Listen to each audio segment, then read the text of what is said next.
there's an onslaught on over-the-counter cold medications, and they're very scarce in the stores right now. So the one that works for me the best is Mucinex. I don't know if you use Mucinex. Shirley loves Mucinex. Mucinex, pretty good. I mean, I got to say, it kind of busted it up after I finally got a hold of some.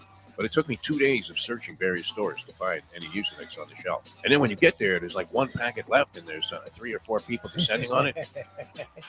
It looks like an NFL fumble, right? Where you keep digging at the bottom of the pile. No, the Colts got it. No, it looks like the Ravens. Unbelievable. The time. Wake up with Defo, joined by Lubie. Welcome to the Defo Show.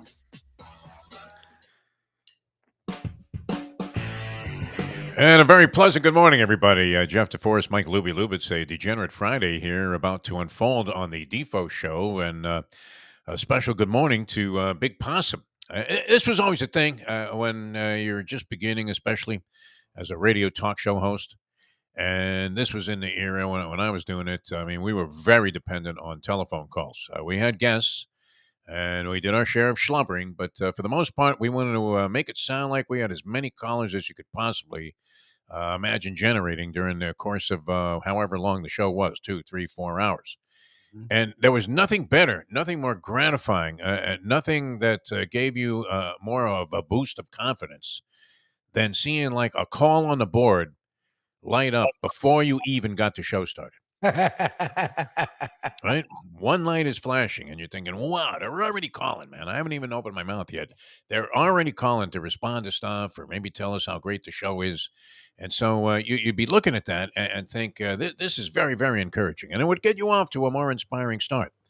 And then ultimately, you would go into your shtick. You probably weren't appealing to too many people. A lot of radios, you could hear them clicking off all over town saying, when is this guy going to say something interesting? And so you figure, well, let me go to my call. The guy that called in, before. And inevitably, it was somebody that was trying to order like a roast beef sub from Las Patas. What? This isn't the Davie location? And you're like, oh, man, do I look like a fucking fool? It's unbelievable. But that would not be uncommon because we come here not to praise Defo, but to bury him. Oh. And we're already, I'm supposed to close this loan today that I've been looking for like a while. Oh, thank God. And now with banks, it doesn't matter. You could have like $1 zillion worth of equity in your place. You could have impeccable credit. You could have money in the bank. You could have all the considerations that normally would, lend people to believe that, hey, it doesn't matter who you are and how many people you've stiffed in the past. We're going to lend you money. Mm-hmm. And, it turned out to be quite a fiasco. In fact, the great Michael Kotze was a lifesaver in this deal and supposed to close today. But I believe now, and a woman's coming to our house. We've got to sign some papers, and then boom, the money's in the bank that we needed to renovate the kitchen and do some things here because we've been operating. We did the demolition, Lubie, but we never did the, the kind of revitalization. What is that called? Renovations. We never did the renovations, yeah. No, Defo. So we have no cabinets, right? I mean, you want a dish, it's on top of the fridge. Defo. We've only been living like that for 1.5 years, so. Oh, Jesus. You know me, the prince of procrastination. I'll never get around to it. I'm fine this way. It's a Mustang that looks every now and then and goes, when are we going to put some cabinets on? That's like, when we get some dough. So supposedly coming today, but I think that's in jeopardy just the way that I'm shooting blanks lately. I'm shooting more blanks than cigar at this point. God. That's a reference to the racehorse for the uninitiated there, but I'm assuming most of our degenerate friends know exactly what I'm talking about. Steve, what? 4 a.m. Yes, they probably have an idea who a cigar is. They syndicated this horse probably for like $8 zillion, and then boom, couldn't impregnate your cat.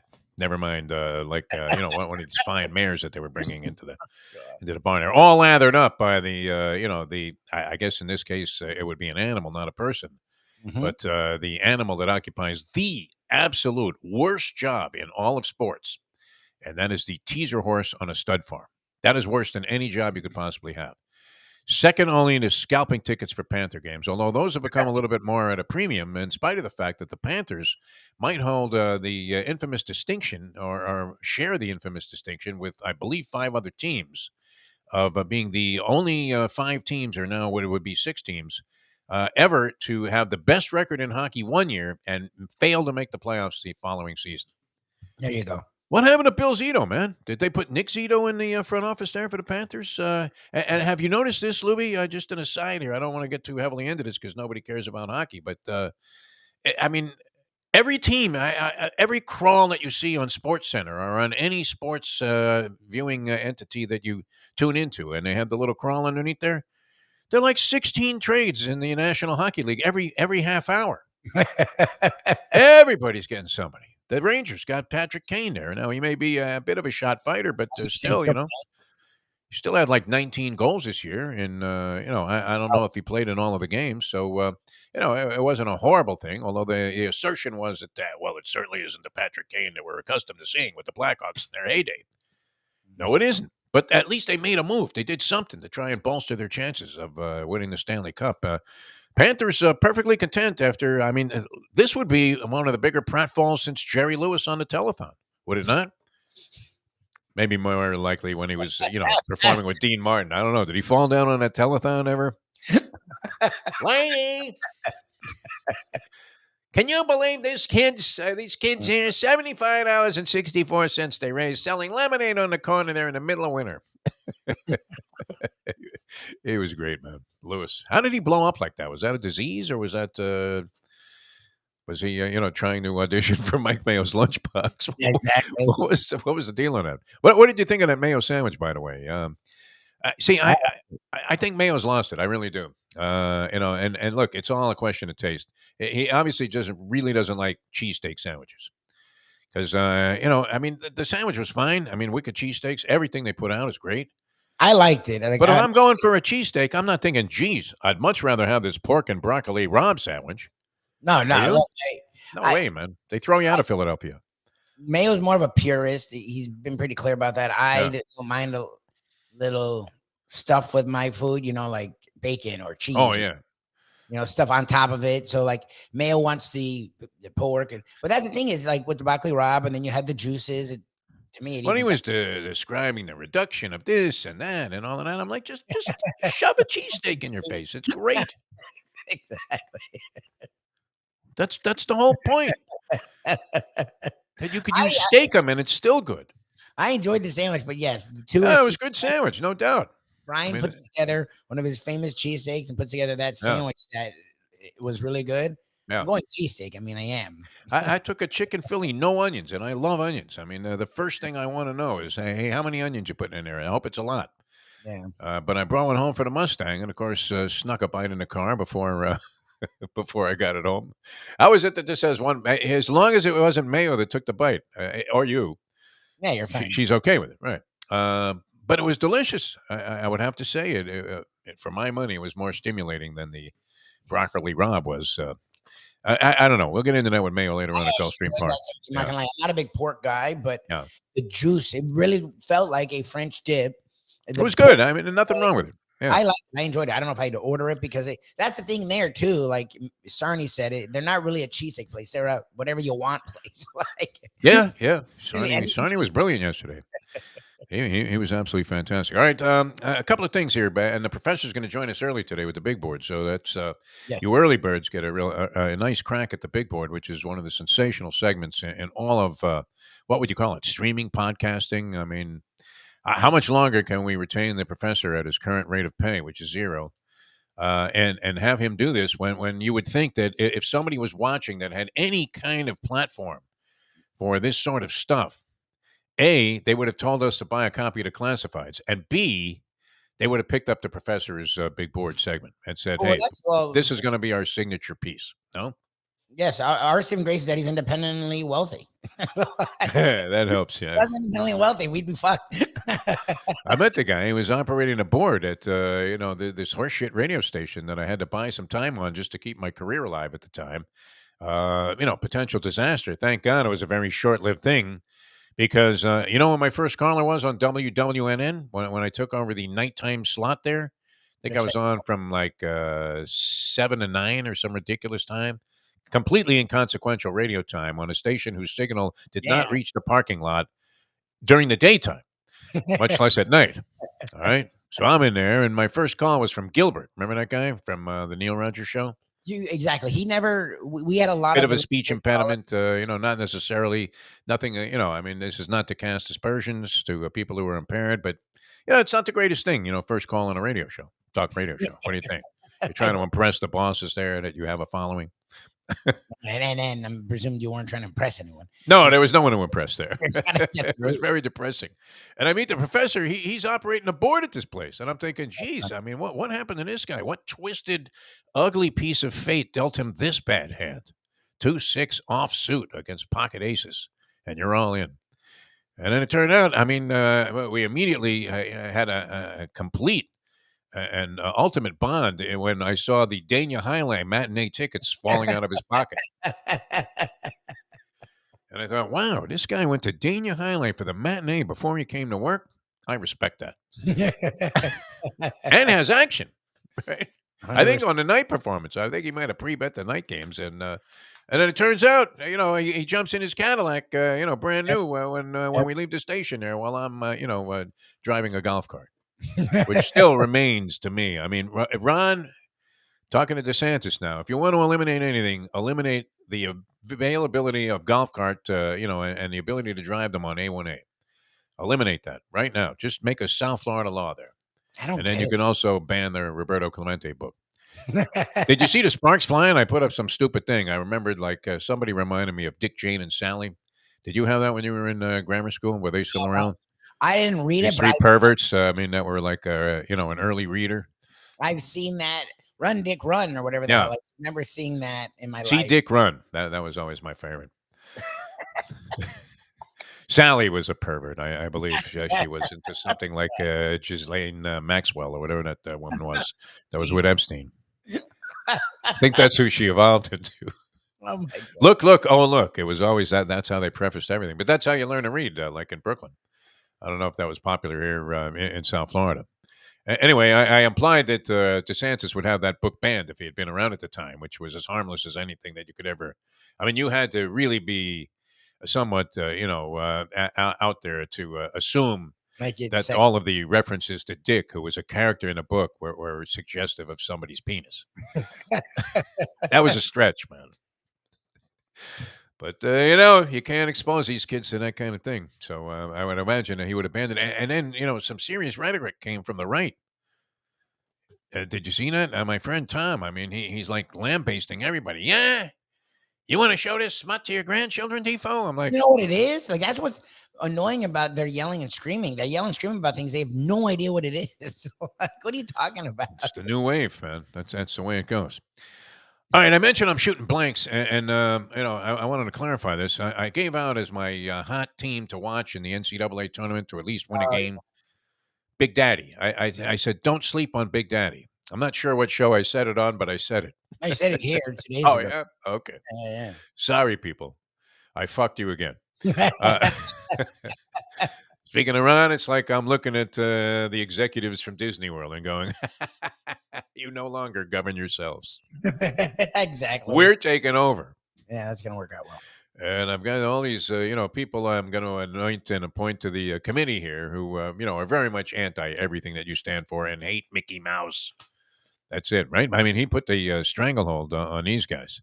But, Big Daddy, unfortunately, I gave that out as my future pick NCAA tournament. I'm wearing the March Madness thing for a reason here. Number one, I was out of black shirts. And number two, I didn't even have the blue one washed. And then, I thought, well, geez, it's March Madness time. We should start to get a feel for this stuff, no? Yes. What do you think, Lubie? I mean, did you have, and I'm always looking for the sleeper team that you could bet at like 1,000-1. And they're not going to win it all, though. That's the thing. No. I mean, 0.0 chance of winning it all. Could they win a game as a 16th seed? Yeah, it happens. No. It has now happened. Well, it ain't happening now, I can assure you. Well, your team. Big Daddy Lipscomb, I'm talking about. Lipscomb. Anybody attend Lipscomb in our viewing audience, listening audience out there? Anybody with a sheepskin from Lipscomb? What kind of school is Lipscomb? I'm assuming it's it's essentially. Is it a black school? I mean, what is Lipscomb? No, I don't know. I've heard it because it's made the tournament a few times, but I couldn't tell you where it is, how good of a school it is. You could see some guy that looks like Bob Lanier anchoring the team. No, Yeah, like old school. That's true. big. I mean, it just the whole thing. I don't know why. It probably has nothing. They probably got a bunch of intellectual white kids playing there. No, Possibly. everybody looks like Grady Dick on the team. It's in Speaking of Nashville, C. Dick Tennessee. Run, what's that? Nashville, Tennessee. Is Okay, and then what's the deal on the school? I mean, why would anybody go there? In particular, you want to become what? An agricultural expert, aviation. I mean, what are they known for? Do we have any idea? Lipscomb. No idea. Whatever. I mean, they're sometimes a sleeper in various sports, are they not? Don't they occasionally have some surprising either triumph or they hang in there? They cover a 37-point spread against Notre Dame. No, Lipscomb. Why would we have them so prominently on our minds here? Anyway, they lost to Kennesaw State last night in the Atlantic Sun tournament. There goes that, people. So wrong about that. And then I was going to make some golf bets. I didn't, and maybe it's a good thing because what is the point of betting a tournament in golf and betting against the Spaniard? And I'm not talking Seve Ballesteros. I'm talking about John Rahm, who I thought, he was a little overrated a couple of years ago, didn't you? I mean, the Duke was pushing him pretty hard, saying, yeah, this guy's a real deal. And then he would fall short in these tournaments. And you say, real deal my ass. I mean, I hate to disparage the Duke. I mean, who would ever go against this guy? He's brilliant. Yep. That time that he defeated the, dare I say it? I mean, he knocked the Asian blackjack dealer on her Cambodian ass. I witnessed it. If he had told me that he had done this, I would have said, hey, yeah, sure, Duke. All right. Every hand he's getting queen 2, 9-6, and she's showing 10s every time. Okay. They brought her in, the cooler. Everybody was having a good time. Even I was making money at the blackjack table. As soon as they brought in Fu, Phu. Yeah, can you color me out? Everyone just leaves. You don't even wait for her to ruin you. The chairs all of a sudden are turned over. Like, fuck that. And it's literally, it was well portrayed in the movie Casino there. I mean, I think Don Rickles might have brought one of those coolers over to the blackjack table. And, they have the casino manager, the pit boss or whatever, has a very smug look on his face, but he's trying to conceal. He's doing everything he can to suppress his laughter that there are people still left at the table because it's going to be carnage, man. It's like burning villages in Vietnam. It's unbelievable. The image, I mean, you just see your money going up in smoke. Crazy stuff, man. But I saw him. I saw him go ahead and he annihilated this woman. I think I don't even know if she's still in the country anymore. They might have revoked her citizenship after that. Oh my God. That's how brutal of a beating it was. But he was on this Rahm guy a couple of years ago, and it came up a loser time after time. And I thought, come on, Duke, you got to get on somebody else. And I think he has now. But Rahm, again, he's leading this Arnie Palmer thing. I was going to bet on Max Homa, thinking that maybe he could bounce back from that insufferable loss that he had. I mean, it was just it was so painful to watch as he lost at the Genesis in Los Angeles there, where all of the attention, you wouldn't even know that he played because Tiger was 1 under. The winner was 17 under. I was going to say, wasn't the winner like in double digits? That was Ram. Yeah. He won that thing too. Everything he goes into, he wins. So here he is. He's on top again. And I don't know why I was going to bet like Scotty Scheffler. He was getting like 9-1 or something like that. A reasonable price for a guy that, goes out there and wins. But these guys are off the pace. Oma was life and death, I think, to shoot par.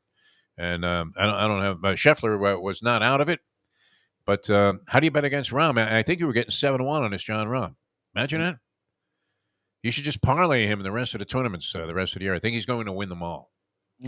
Golf still, for degenerates out there, a great bet. I mean, it's the most entertaining sports bet I think you can make. I really believe that. Yeah, yeah. I mean, you get your money's worth of action if your guy makes the cut, which is now going to be a guarantee because in spite of the fact that the Live Tour drew a 0.2 rating in their first television venture, even the XFL had tremendous, ratings the first week before everybody realized what garbage it was, going back to the days of, like, man, I mean, he did a marvelous job promoting it. There was so much intrigue about it. Hey, we want to see these two guys diving for the ball at the beginning of the game and all of this other stuff and, the rules. And it was going to be just renegade football, man. It was going to remind you of the old Oakland Raiders, right? You're going to see John Matuzak, biting somebody at the bottom of a pile. But didn't turn out to be worth a shit and went right down the tubes the next week. I think that might have been the case with the USFL. We'll have to ask Jim Sarney about this ratings tracker. But it was a disgrace of what happened. I mean, is it possible, Lubie, what do you think, for the Saudis to run out of money? Oh, no, they're not going to run out of money. But if you would think at some point, if the money's going nowhere, then what are you doing it for? Do they care about red ink? Red ink, no. Not financially, but they care about looking like idiots. Like, if they don't build any steam, like the whole point of this was to mess with the PGA, take away the PGA's viewers. Never been more popular, the PGA. And that's the thing. Yeah. So, like, you can have all the money in the world, and that was our contention was, if at some point it's not working, then what are they putting the money into? Like, what is it doing? It's not getting people to run. If it becomes an embarrassment, I mean, you know how that line goes, right? Hey, what happened to so-and-so? I don't know, but I suppose he was about to become an embarrassment. If Greg Norman disappears, like that Khashoggi guy did, then we know it's not a good move to sell your soul to the devil. All right, with that, we will come back in a moment here with the professor. He's going to join us early today, and that's always great. You were with the professor last night. How'd that go at Landlubbers? It went well. We've actually been getting really good crowds. We've had the Chronics did win, but we had a new team, a team that's actually gone, I think at the beginning. They've been coming if not every week, almost every week for the last year or two, and they've never won or placed or anything. And last night they were in the top 2, which was really cool. Oh, yeah? Wow. Cash prizes. So, yeah, we had a really good crowd, and Ken I have spoken with, so he is awake. And beautiful. He's going to join us, so that's a positive. Well, he's got a thing with his dog, man. He's got a dog. Loki, I was going to ask, actually, how Loki was doing. Doing well. Yeah, good.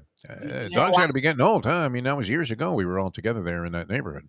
Yep. I mean, for me, I've been gone from there about 7, 8 years. It seems like yesterday, right? That we were running wave runners up the intercoastal there. Yes, sir. Man, you almost got killed. I can't believe it. I just thought it was a waterway. Oh my God! No, the aquacops. I mean, and they're especially negative when it comes to people on personal watercraft, as they're known, wave runners, jet skis. They're not big fans of that. Literally, I saw like a big ass boat going by, and they had like 8, Mercs on the back there, of substantial horsepower, and they're throwing bales of cocaine into the intercoastal, thinking the cops are chasing them, and they were coming after me because my life jacket had one buckle. These guys just blow right under the bridge there at like 80 miles an hour. And guys, got the sirens going and everything. Pulls me over to check to see if I had my registration with me. Right? Which now you got to go digging. And then they check to see if you have a fire extinguisher. And I look at the guy like he's a maniac. I said, listen, if this thing catches fire while I'm on it, do you think I'm going to go to the back seat here, pull it up, and take out a fire extinguisher? No, I'm in the water. I'm done. Yeah. They're out to protect and serve, though. And I do respect. I have great respect for law enforcement here. They have a guy positioned now every time I walk Skippy. They're positioned there to try and give you advice about the best way to, keep safe as a pedestrian. They stop everybody who's walking, and they hand them this little pamphlet. And it's a bunch of tips about, cross with the light, try to wear like something that glows at night instead of like looking like O.J. Simpson coming back from whacking 2 people. Exactly. Just happens to slink into the house there as the limo guy is waiting on. Is that O.J.? Hey, Juice. Yeah, no, I'm here. Yeah, are you just going to get your bag and change clothes, huh? That's a good idea, yeah. You don't want to get on the plane with a ski mask on. Coming back with the professor here in a moment. Now that. Oh, my God. The time. It's 7:23. Folks, Tony Segreto here. Let me ask you a question. What do you look for when you go out to eat? Good food, obviously. Friendly atmosphere, not too loud, but good energy, reasonable prices, and a place where you feel comfortable. All those ingredients, no pun meant there, are hard to find unless you're talking about the Texas Roadhouse. You see, they encompass all of those attributes. Really, really good food, amazing atmosphere, good for a family, good for a date, or just a night out for yourself, and prices that will make you extremely happy. Their ribs, unmatched. Steaks, hand-cut every day. Everything, and I mean everything, is made on site, including their incredible bread. It's the one day, folks, that you can forget about low-carb diets. Trust me when I tell you, Texas Roadhouse, your restaurant, your destination when you say, where should we go and eat tonight? From the newly renovated sports bar to the beautiful bayside views captured at the Tiki Bar, Jimmy Johnson's Big Chill has it all. Located at mile marker 104, the Big Chill also offers waterfront dining while experiencing breathtaking sunset views of the Florida Keys. It's simply the hottest spot in the Keys to cool off. That's Jimmy Johnson's Big Chill at mile marker 104 in Key Largo. For more information, call today at 305-453-9066.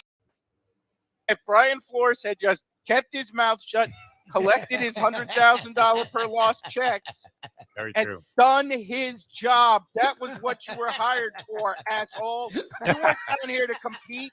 You weren't down here to try to win games. You were hired to lose games so we could get the number 1 pick in the draft, you piece of trash. And then you've got the nerve to sue your boss because you refused to lose your boss's instruction. And you know what? I hope you stay with the Pittsburgh Steelers, because I hope Joe Burrow kicks your ass twice a year for the rest of your life, because that's what you deserve for not doing your job, you piece of garbage. Well stated, Professor. All right, I can't even imagine where we're going with number 1. Honestly, can you imagine if you're the Arizona Cardinals right now and you are getting ready to possibly hire this man as your head coach? If I'm Kyler Murray's agent, I'm calling the Cardinals front office and say, that's fine.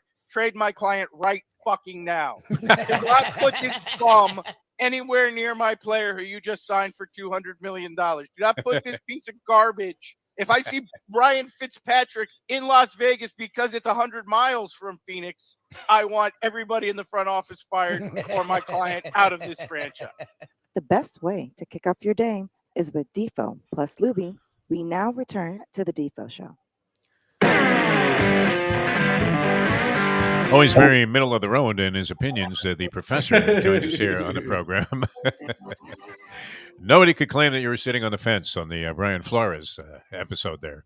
That was great. How are you, Just Professor? A little fired up about Brian Flores, yeah. Yeah. You would have thought he was Ben Affleck for a second. Well, what's up with the dog? I mean, your dog okay? Loki? I was going to ask about Loki the other day. He's got a busted tooth, so we got to take him in for surgery this morning. So we're doing a little early appearance before we head down to the vet. All right. I mean, is there a television time limit on your appearance here? What time you got to get going? I don't know. We're fine right at the moment. Don't worry. Okay, you're okay. All right, very good. I'll let you know. All right, that's nice. I March Madness. I guess this was 2017. Was that when we were in Houston, Lubie? Because I'm assuming that this shirt, as most of my wardrobe, came from the lovely and talented Leslie Visser, including my Croatian soccer shirt. But 2016. March Madness, yeah. Oh, that was 16. We were there. 2016. Okay. I've already buried.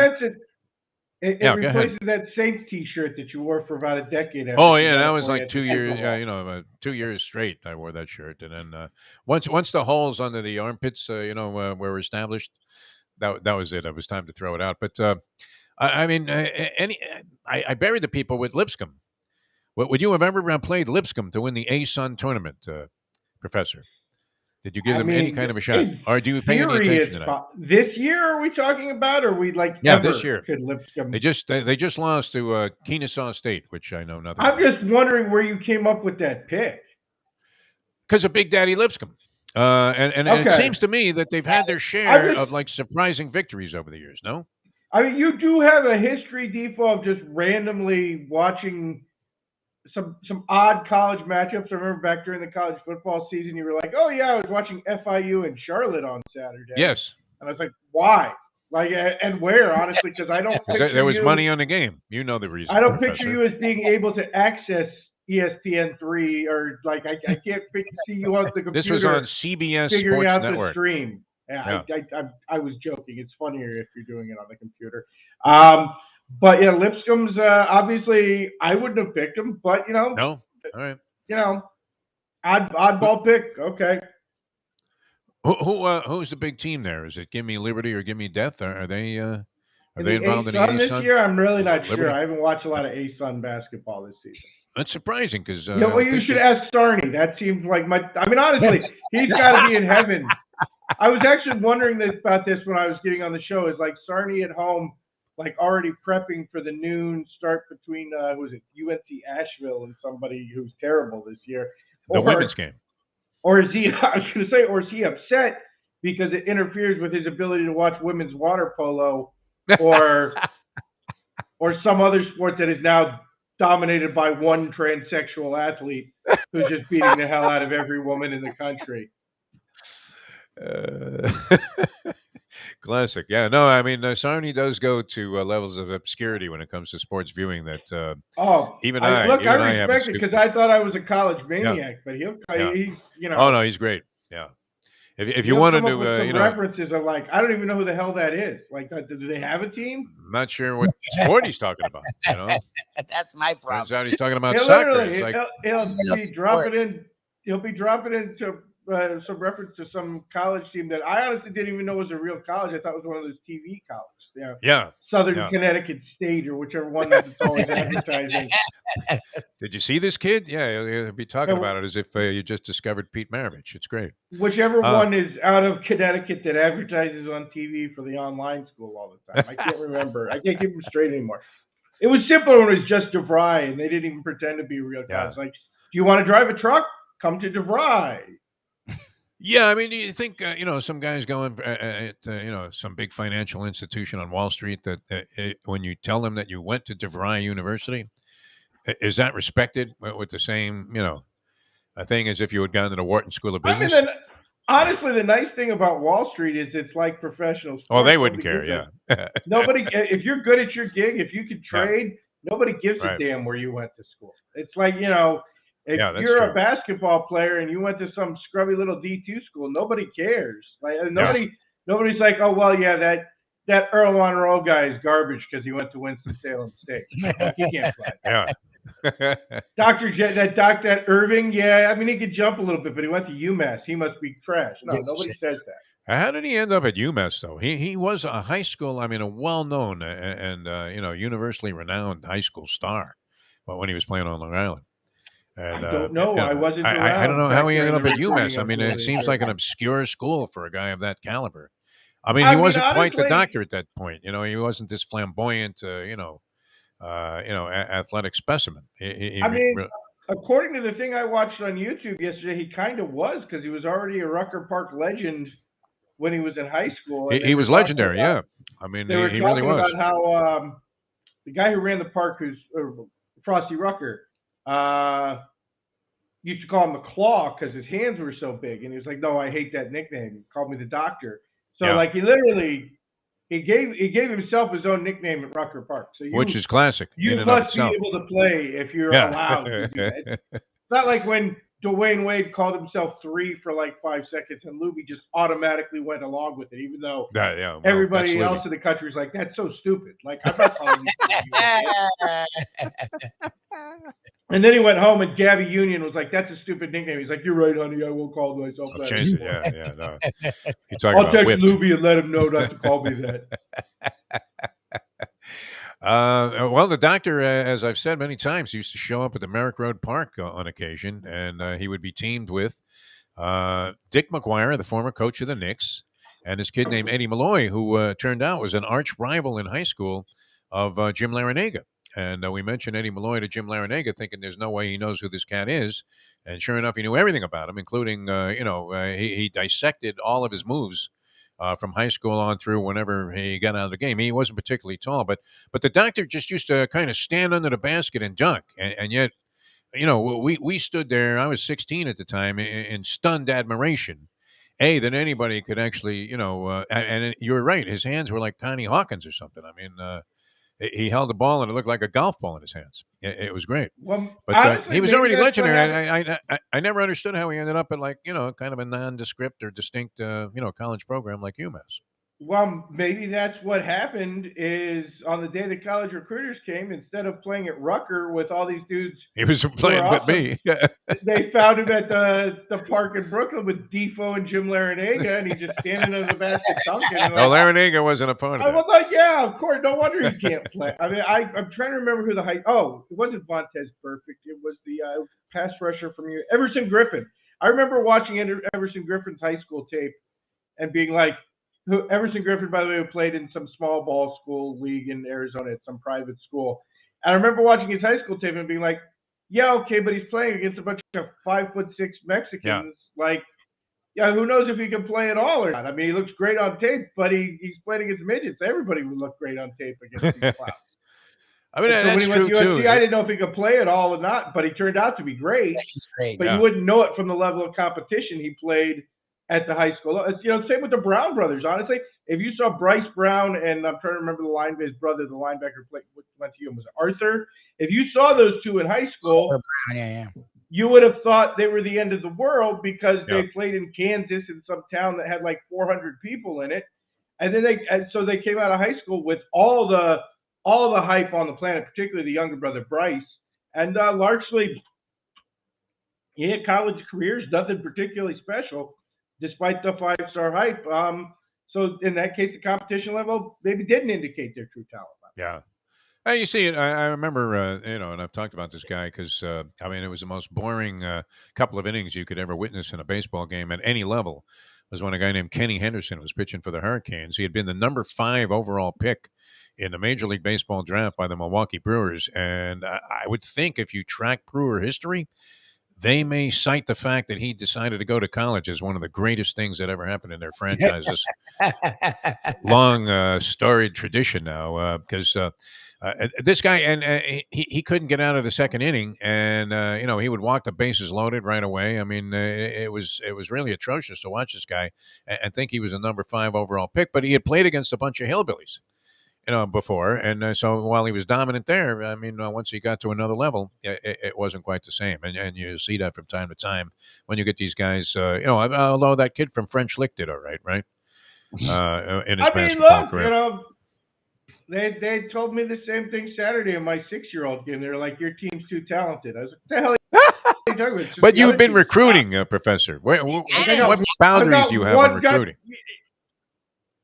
What do you mean, what boundaries do I have on recruiting? It's a private league. I can recruit as much as I want to.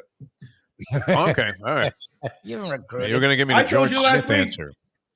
I told you last week, I'm like Tark out there. Who am I recruiting? I recruited my little Stacey Augman to lead the press. I've got my Larry Johnson type, except he's a white kid. I mean, I needed to fulfill the UNLV model to be like my role model. Are your kids substantially larger than the other little 6-year-olds that one of them is? Against? One of them is, yeah. And the other one's just faster than everybody else. He's not really that much bigger. But literally, if you watch him, you'd think you were looking at 6-year-old Allen Iverson because it zip all over the place. I would imagine you have also excellent depth on this roster. That like even your 10th man could probably start for most high school. I mean, we might go down to 7 or 8. I don't know about 10. The last couple on the bench are a little bit more marginal. Physically impaired. Okay. All right. No, well, that's good. I didn't say that. No. They're still better than most teams. 3rd or 4th. Yeah. I'm just not saying they'd be 1 and 2 for the other team. How did you do this though? I mean, how are you like the Red Auerbach of general managers of the 6-year-old league? Because we play dirty. No, I'm kidding. we play right on the ragged edge of dirty. Much like the Celtics did. Yeah. I mean, every deal, it was amazing. It was kind of like the Yankees used the I Kansas City A's as a farm team. No, I hate to say it by myself, but it's basically I've modeled myself after generations of coaches I despise, like Red Auerbach, like Mike Krzyzewski. We play right on the ragged edge of dirty, and then I do my best to intimidate the referees so they don't call them. You spit tobacco on them? I mean, just deliberately? No, I flick my hair back like Pat Riley did because it worked for those Knicks teams. Yes. I make that ugly face that Mike Krzyzewski did over and over again. And like Red Auerbach, I, maybe pay some people off. You're not afraid to light up a cigar in the gym either at this point. No, you gotta lungs of these kids. All right, any college basketball? Red Auerbach, definitely a model of mine. So while it's a little early in the morning to break out cigars, I do sit there with a bottle of booze while they do the announcement. Yeah, you're like Nick Nolte. They do the announcement about please don't have any drinks in the gymnasium because we don't want you to drop it on the floor because it's expensive to clean the floor. I sit there and swill gin to let them know I'm above the rules. much Any like plays? Red Auerbach. Any plays for us, Mr. Auerbach? Yeah, we got a few games we like today with the start of conference tournaments. All right. Started the MAC. We like Akron getting 4.5 over Kent State. Both teams come in hot in this game. They haven't played in a month and a half, but Akron did beat them the first time they played. So we think 4.5 is too many points in that spot. We're going with Belmont over Indiana State. Belmont getting, I believe, 2.5. It might be 3. Favorite. Do they have a tournament shot? Defo favorite. It is the Defo special there. Indiana State, I don't buy them that much. Belmont coming in playing pretty well. And so we're going to go with the Defo team and stick with Belmont. Taking points in all 3 games. The final A-10, it's a regular season game. The tournament doesn't start till next week. You got Dayton going to St. Louis. Dayton laying 1.5 on the road. No idea why Dayton's laying points here. The A-10's actually been a very strong home team bias. You look at these 2 teams, they're basically a coin flip. So in what is kind of a coin flip kind of matchup, if I get points at home, I'm definitely taking it every time. Wow. So St. Louis plus the 1.5. Oh, you love St. Louis, man. That's. I am a fan of the Billikens. Yes. All the way back to the Larry Hughes days. Larry Hughes, I was going to say. Not so much in the pros. That has to go back to the early 90s, doesn't it? Because I want to say that St. Louis was in this tournament I called in Puerto Rico, the Battle of Bayamon or something, whatever it was. And I think I remember Larry Hughes being a part of that configuration. Does it go back that far?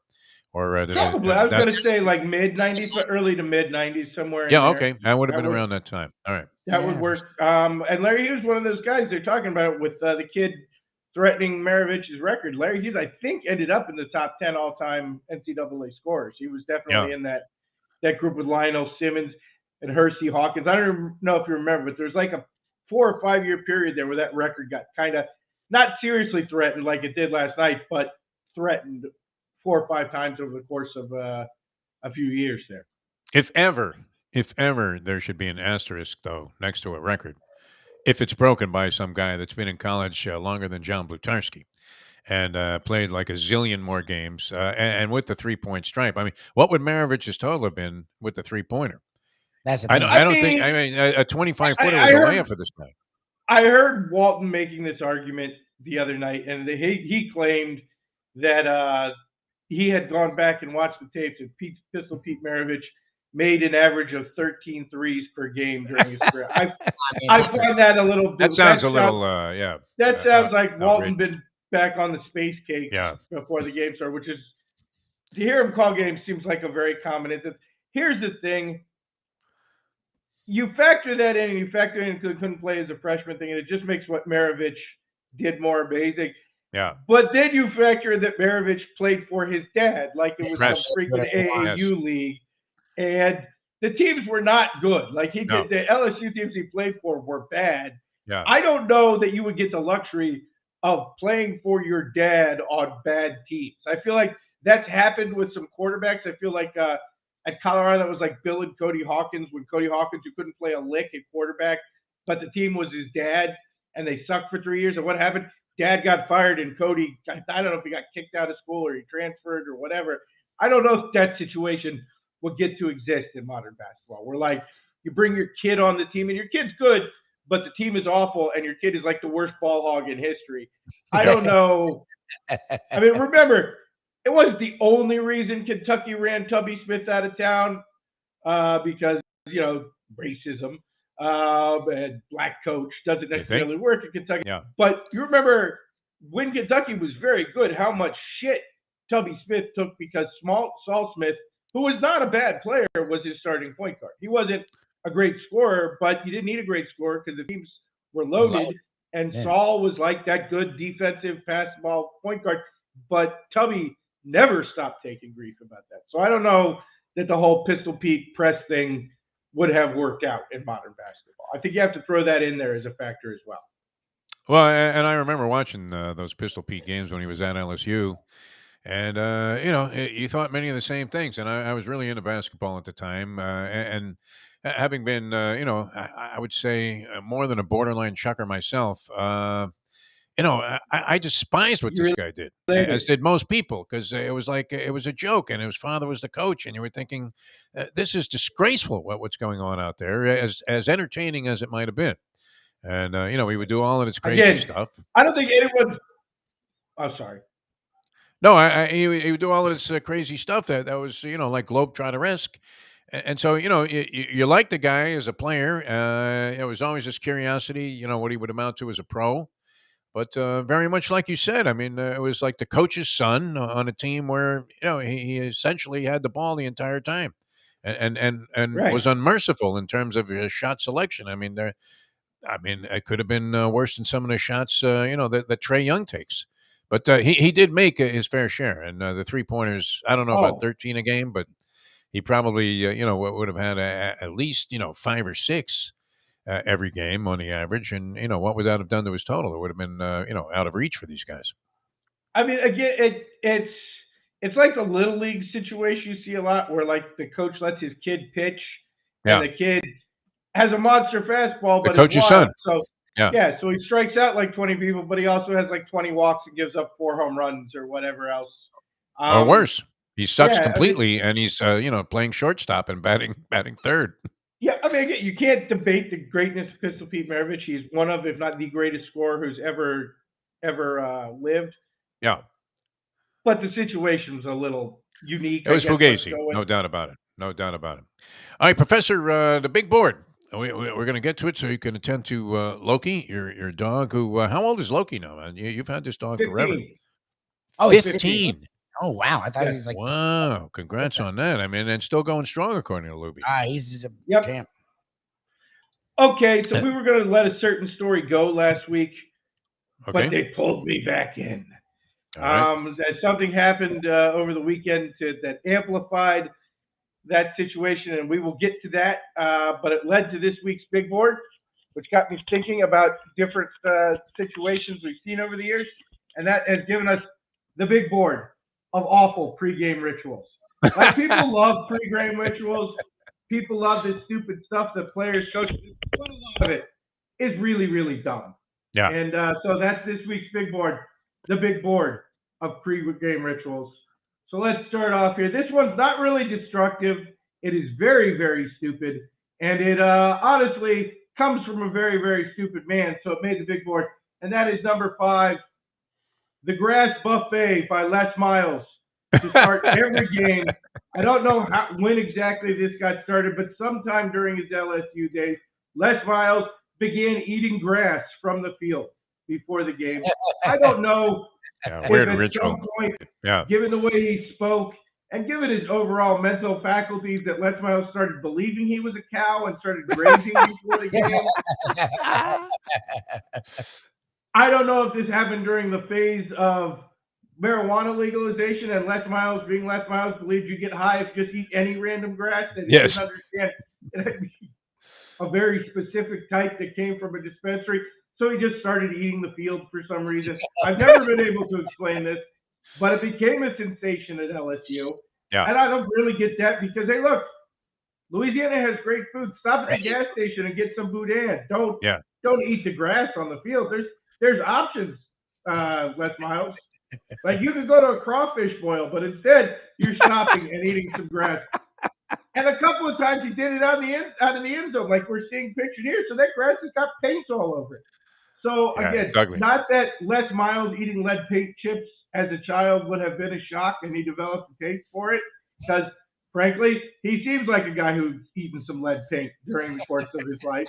But I don't really approve of this particular pregame ritual, and it was just awful. It's ugly. I mean, every now and then, I guess as a kid, some guy would be sucking on a blade of grass, so you'd go ahead and try it. It's awful. I mean, there's just like no point to it. And as you said, I mean, here's a guy that could be getting food, straight from Bourbon Street if he wanted it. And why not a grilled oyster as a tradition instead of this? That is a bizarre and peculiar pregame ritual. All right, so that's number 5 on the big board. Number 4 comes to us from a Major League Baseball Hall of Famer. And of course, we know Major League Baseball is renowned for its weirdo pregame rituals and their beliefs on what they do when they're trying to get out of the slump or whatever. We could go a number of ways here. We were originally going to do the whole Wade Boggs eat some chicken and have sex with that chick from Hooters thing. But then we realized, like, for Wade Boggs, that was actually all just a a cover for his serious alcohol problem, and that his real pregame ritual was drinking like 27 Coors Lights before the game started. So we're going with a more modern reference that I nonetheless feel is somewhat negative, and this started in his early days with the Oakland A's, and that is Jason Giambi's pregame ritual of strutting around the locker room in a gold thong, which is bad enough for anybody to do because, let's be honest, the banana hammock isn't a good look. I don't care if you're European. I don't care if you're built like Fabio. I don't care what you look like. This is not a good look for any man. But when you have done so much HGH that your forehead starts to slope like a caveman, you can't tell me that hasn't also done some damage to your jump. Like, there's no way a gold thong, little tiny stripper thong, was a good look for Jason Giambi at this stage of his career. And honestly, if I'm another dude in the locker room, I don't care how lucky it is. That's not something I need to see 162 days a year. No, that would affect you. I don't really want to see you strutting around in your gold banana hammock there, Jason Giambi. It's not a good look. Find a better ritual. Like, honestly, this is, again, goes to the weirdness of baseball players overall. Like, all the San Francisco Giants hated Barry Bonds because Barry Bonds didn't want your sweaty, disgusting ass sitting in his nice chair that he made the Giants. And this really upset Barry Bonds' teammates. But nobody got upset that Jason Giambi was strutting around in a thong. Like, of the two, I'd much rather just let Barry have his chair than have Giambi going around like a girl in a Teddy Riley video. All that's missing is a saxophone, strutting around in his odd color thong. Yeah, evil, side effects of too much juice, I think, inspired that. Though, is that not portrayed, that scene in Billy Ball, where he's, acting like a complete loser? And, he gets cut like or traded the next day. Moneyball, yeah. Okay, Billy that Ball. was not Jason. That was Jeremy Giambi. Oh, Jeremy. Okay. In the movie Moneyball. So they both did this thing? No, and maybe they did. Maybe they took what Jason's pregame ritual was and transferred it on to Jamie to Jeremy. Jeremy, by the way, for those of you who remember, was the one who was actually safe on Derek Jeter's totally bogus tag highlight. All right, that's number 4. I mean, so far, very bizarre rituals that I would not have thought of. I thought that there would be one on this list for sure, but well, this may be the there's one still 3 left. Up, yeah, because we experienced down here, and that was number 3. LeBron giving his teammates cancer by throwing up talc before every game. What is that? Yes, like, exactly. Really, LeBron, if you didn't think that maybe there was a connection that Chris Bosh caught a weird lung disease after strutting your way through your throwing up talc every day for 2 years, maybe you should have paid attention, because like a year after LeBron and Bosh went down, and people did actually make this connection at the time and say something to the effect of, I wonder if this is anywhere connected to the fact that LeBron throws up a cloud of talc before every game. Let's remember, about a year after that, one of the biggest class action lawsuits in history took place when Johnson & Johnson got sued because they were putting asbestos in their baby powder, or they were mining their baby powder from a source that had asbestos in it, and caused cancer in millions and millions of, not millions, hundreds of thousands of women across the world. Did you maybe put that together, LeBron? That maybe I should stop throwing this up in the air, because it might not be produced by Johnson & Johnson. I don't know who's making the NBA's talc that LeBron likes to throw in the air. But, if one major man, it's not like Johnson & Johnson is Joe's brand baby powder that you only find sold out of a white van on the corner of Commercial Boulevard. Like, Johnson & Johnson's a major manufacturer. Maybe I should stop throwing this stuff in the air and creating a giant cloud for everybody. But nope, LeBron kept on doing it. As far as I know, Bronny does it. Like, I don't know that I would, after the Johnson & Johnson lawsuit, keep throwing up a cloud full of asbestos. Now, if it's possible that somehow LeBron has only affected those around him, it's probably because LeBron is obviously superhuman and maybe has no problem with asbestos. But maybe LeBron can just eat the old insulation with asbestos, literally just chuck it down 3 times a day and have no problems. Whereas, Chris Bosh developed blood clots in his lungs. Again, I think that would have been a clue to maybe stop doing that, LeBron. Degenerate Friday is the only place that would have you laughing at the concept of blood clots. And Chris Bosch. You're onto that. I mean, I had a feeling that was going to be on the list. That was the first thing I thought of when you put up the, the list for this week's big board, and the title. And I thought, yeah, that's got to be on there. So that's number 3. LeBron, talcum powder, and endangering everybody in the immediate. I mean, these are the expensive seats, too. Yeah, exactly. I mean, why not just have them snort meth as they're sitting there ingesting all of this asbestos? Right. If you're paying like $10,000 to see if you're like Spike Lee and Woody Allen, and then jerk off, throws up a cloud of asbestos in your face. I feel like I'd probably sue. That's me. If I'm Lou Adler and Jack Nicholson, I'm thinking, hey, listen, LeBron, knock it off, will you? And stop right now. All right, that's number 3 on the list of pregame rituals that absolutely stink. Thought that one might be relevant. You should absolutely, if you know me, know this one. And that is, I'll tell you, the subject of number 2 is Bears linebacker Brian Urlacher, whose pregame ritual was eating 2 cookies. Now, this story has been well circulated over the years, but they never specify what kind of cookies. Yeah. But there is a little hint. They say, number 1, it was always Girl Scout cookies. And number 2, that the Bears had to install a refrigerator in the locker room to keep Brian Urlacher's cookies in, which gives you a pretty good hint. Yes. Number 2, Brian Urlacher was defrauding America by propagating Thin Mints throughout the Bears locker room. The worst cookie in the history of humanity. The scam that the Girl Scouts have been perpetrating on America for decades and decades. It's criminal. Yeah. The concept that York peppermint patties stuffed with shredded newspaper is the greatest cookie in the history of the world. You know how you know it's a bad cookie? Because they always tell you, oh, it's really good if you put them in the fridge. It's really good if you freeze them. Stick them in the freezer. If you got and you always tell them to stick it up your ass. It's not a good cookie. The professor, have you been witness to this, Louie, where the professor tells some 8-year-old to stick those cookies up? Yes, he did. Multiple times. He did it last week. Had landlubbers. They were in front. I'm like, oh, that's not good. Wearing a little green or brown uniform, whatever it is. That crying, and he's like, Scouts wear, the scam artist. Little beret. Just on this alone, I would have put Zach Thomas into the Hall of Fame before Brian Urlacher. Oh, absolutely. Because not only was he at least as good, if not a better player than Brian Urlacher was, but you don't see Zach Thomas running around trying to force America into this the love of this disgusting cookie. Like, I've seen Zach Thomas out. Zach Thomas has got good taste. Zach Thomas likes a beer, some good sushi, or good piece of fish. You don't see him running around trying to foist Thin Mints further down America's throats. Somebody's got to do it, I guess. This is actually the worst pregame ritual because you are conning America into more goddamn Thin Mints. One of the biggest financial crimes in American history.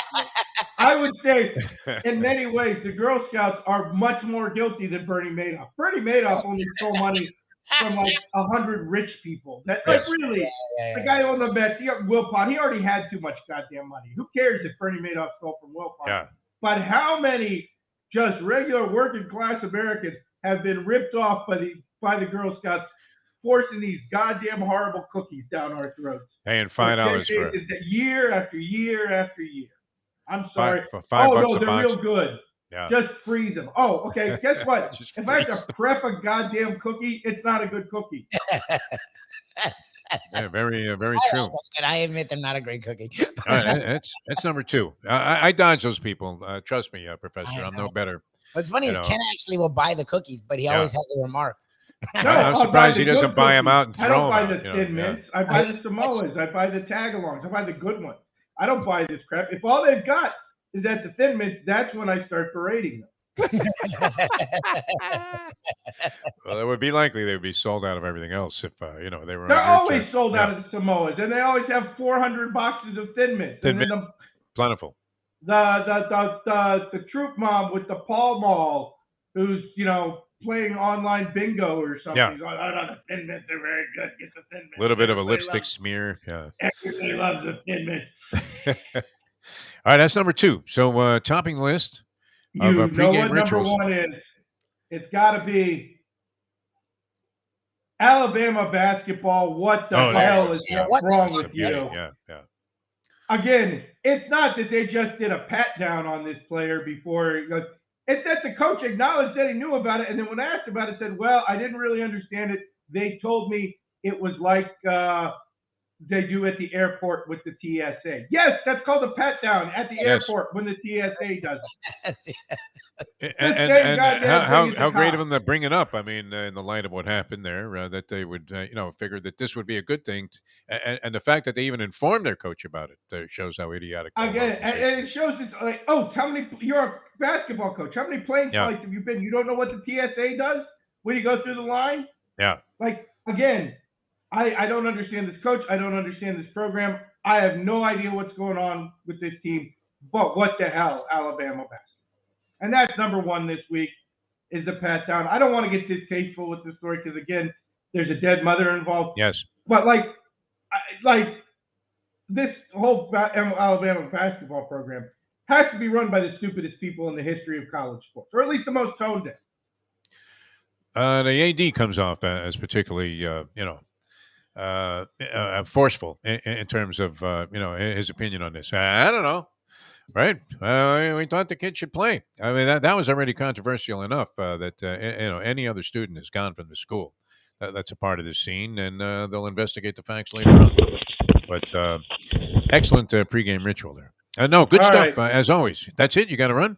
Yeah, I got to run. Everybody have a good one. We'll see you next week. All right. Great American, the professor. Could you sense he had to go there at the very end? He usually embellishes, especially on number one, for a much longer period of time.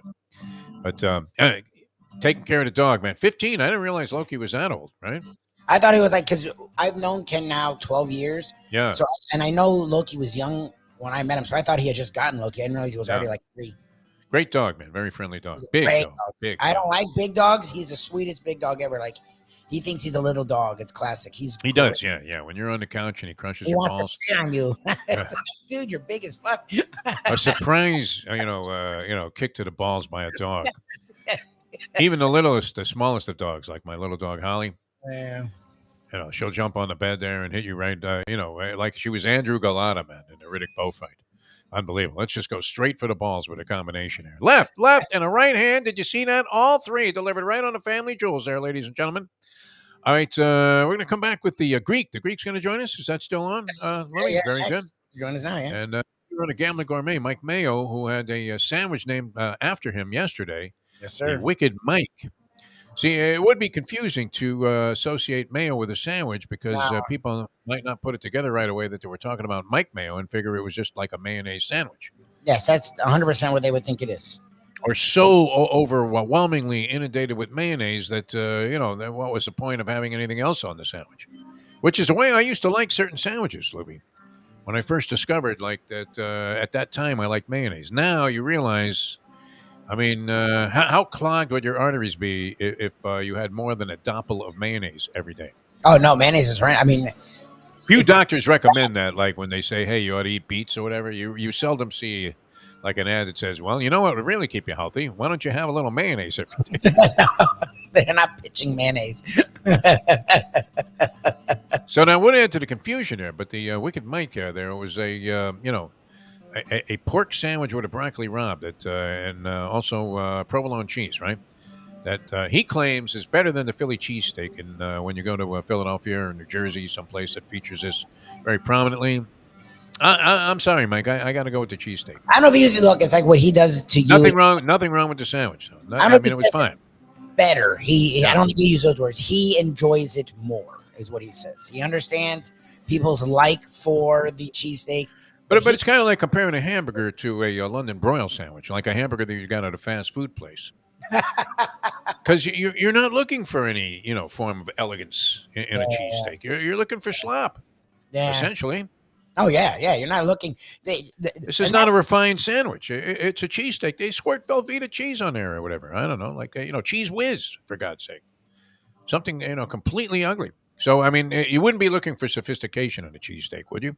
No, you're just looking for wild flavor. That's it.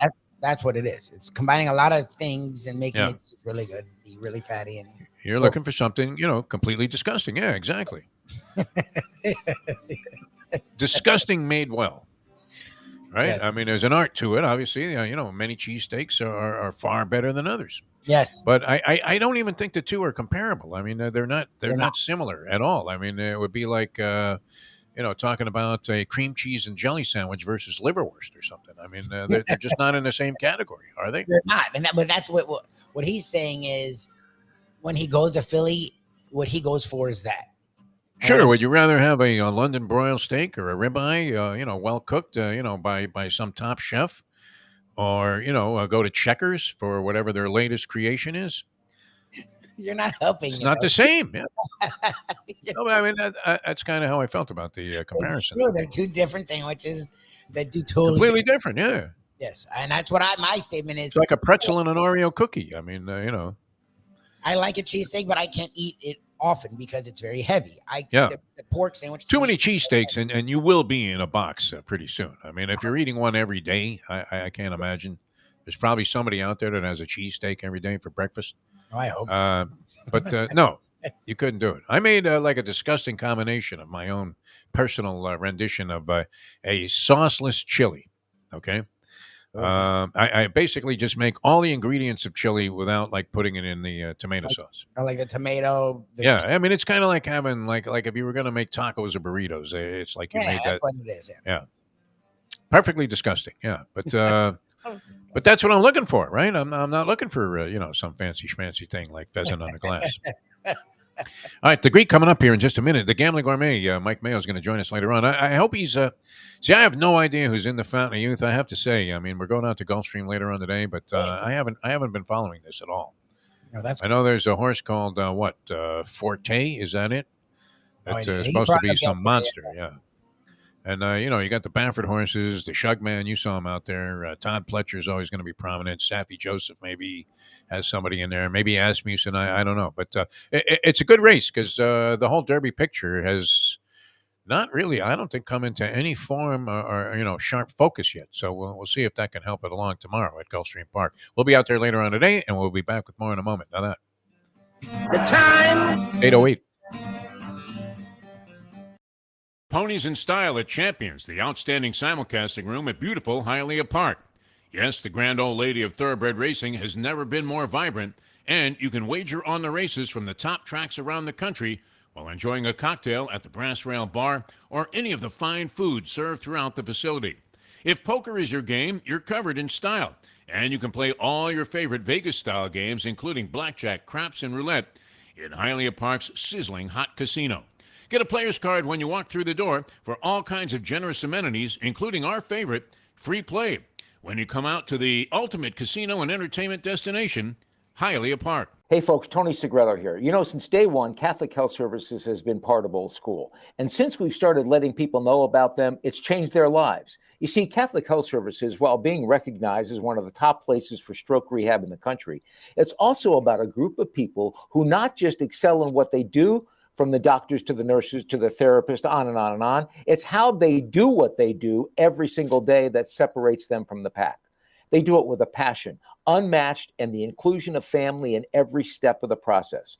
Trust me when I tell you this. If you want the best, unmatched rehab with a special group of skilled, caring people, there is truly only one place, and that one place is Catholic Health Services. These days, we're all looking for comfort anywhere we can find it. Thank goodness for Landlubbers Raw Bar and Grill in the Plantation location because they are making sure you are as comfortable as possible. First of all, they're not only open for delivery and pickup. All you have to do is go to landlubbersbarandgrill.com for both pickup and free delivery. Their hours have changed a little bit. Monday through Thursday from 3:30 to 10, and Friday, Saturday, and Sunday from 11:30 to 10. You're going to have the best wings in the world.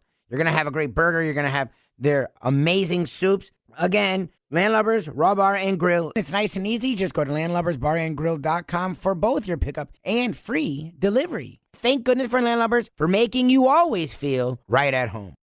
We used to bet on planes if a hot chick would come in a row. Very mature approach to life. I love that. Thank you. And I've kicked ass. That's what the amazing thing is. No, you have certain clairvoyance, when it comes to these sort of things. We are back with Defo and the boys. It's now time for the Defo Show. All right, welcome back to the show. A Degenerate Friday is in full swing here. Thanks to the professor, as always, for putting together another dynamite big board. Jeff DeForest, we got Mike Lubie Lubitz, and Degenerate Fridays would not be the same without this man because he is a degenerate. And while he was betting on whether a hot babe would land in his row, which the odds are very slim on that if you think about it, Lubie, how many times has it happened to you? Like once. I mean, I'm excluding the thought that you would have to pay gratuity, to your wife here and say, "Oh, well, I always sit with Shirley." My wife, yes, that's bullshit. That's not an answer. She's not just randomly walking down. I know going in. Yeah, she's sitting next to me. That's not your question. No, I would say it's never happened to me. Never in a zillion flights. I mean, I'm more likely to have two sumo wrestlers sit down in my row on a red eye out of Vegas than I am to have a hot babe show up. But this guy, I mean, she would be in pasties and a G-string. The Greek joins us here. Greek, how many times did you cash on that, my friend? Because the odds had to be long. How are you? Good morning, guys. Yeah, a few times, but a few times I tipped the deck. One time I gave a guy $100 to give me a seat. And so I could sit to this row in JetBlue. He took it. Are you serious? I said, yeah, it's $100. I'll have a seat. I was sitting, I think, like row 17. He was in row like 3 or 4. Yeah. And I remember he walked past me in the bathroom. As soon as we're playing, I go and I said, hey, I give you $100. Will you sit in seats with me? He goes, are you serious? I'm like, yeah. So you give him $100. And I sat there. When I sat down, the girl goes, what happened to the guy who was sitting next to me? I said, oh, I don't know. I said, he wanted to throw it to somebody in my row that worked with him. So I was nice enough to give him my seat. And she was like, oh, that's so nice. I said, that's the kind of guy I am. I said, nice to meet you. I'm the Greek. Usual. I mean, you didn't even have to do anything. I mean, she made a move on you. That's great. Yeah. 6 hours later, I was paying the rent. Most of us haven't lived this way. I mean, and as far out on the razor's edge as I've been throughout most of my lifetime, I still sit in awed admiration of the things that have happened and transpired with you. Because, I mean, you have kind of a Fonz element to you, the Fonz. Yes. Where it just comes to you. It's absolutely amazing. Now, I'm hoping you're having some level of clairvoyance here with college basketball because now's the time, Greek, is it not, to start formulating some opinions? What do you think? What are your guys in Vegas saying? Last night, big win, baby. Boca, FAU, laying 8.5 over Rice.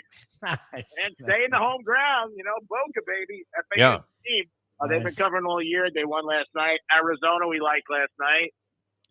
They beat USC. USC is very tough at home. You got the Canes tomorrow playing Pitt. They're going for a part of the ACC title, which is a good thing for the Canes. Good year. They're having a great year in basketball. Yeah. See how they do in the tournament and then obviously the Madness. But yeah, it's going to get started March 14th.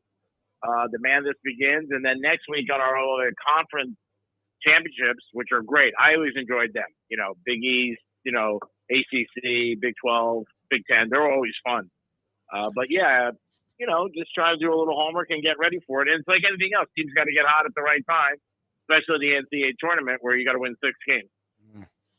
No, it's great, and always enjoyable. And the Hurricanes, we were talking about it on this new thing we're doing on 5 Reasons Sports Network earlier this morning. And I've been around the program in some capacity, and no longer, I mean, really that closely affiliated outside of our conversations with Jim Larinaga here on the show. But, going all the way back to the origins, when they were playing it like a highlight fronton. And, so the game was going on. It was at the Knight Center in Miami. And the game was going on where like a concert would be being played. And the audience, was, kind of tipped back from the stage.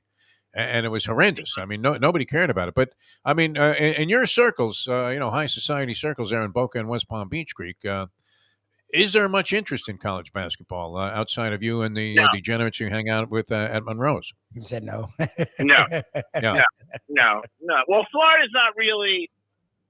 It's not really a basketball place, that, because the Canes they never did good. I mean, FAU's making some noise this year, obviously, just in their conference, not nationwide. They cracked their top 25, but it's not a big thing down here. It just isn't. Like football is obviously dominates. Nobody really cares about baseball. No. But, I think basketball is secondary, and March Madness, they said the average bet is between $20 and $60.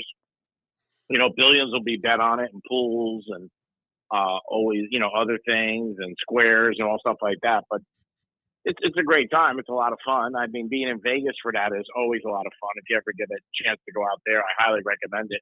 Yeah. It's a bucket list thing. But yeah, it's just fun. I mean, pick a couple teams, long shots. The one tip I could give you is make sure when you bet the teams to win it all, they're not in the same bracket, because people make that mistake sometimes. They'll bet two teams in the same bracket, which is no good because they got to play each other before they get out of it. Right. But yeah, I think UCLA's got a good shot. Arizona, a couple teams out west that are not. There's no powerhouse this year. Houston looks okay at times, and Alabama. They got the issues with that kid, obviously. Yeah, but everybody will be rooting against them, don't you think? Alabama in the tournament. I mean, the world will be just absolutely overjoyed when they get knocked out. Yeah, I think so. I think the coaches handled some things bad publicly. You think? Yeah. I don't think that he's really. Yeah. I don't think he's been really. He started singing like he was Dr. John there. It must have been the right place, but it must have been the wrong time. I'm like, well, where am I? At Jazz Fest in New Orleans? What the hell's going on here? Yeah, I don't think he's been schooled properly, and I'm shocked about that. At that level, Alabama, and everywhere they go, they're going to get asked and questioned. So I think he didn't help the situation. I mean, the kid hasn't been charged. Obviously, it's a bad situation. They're investigating.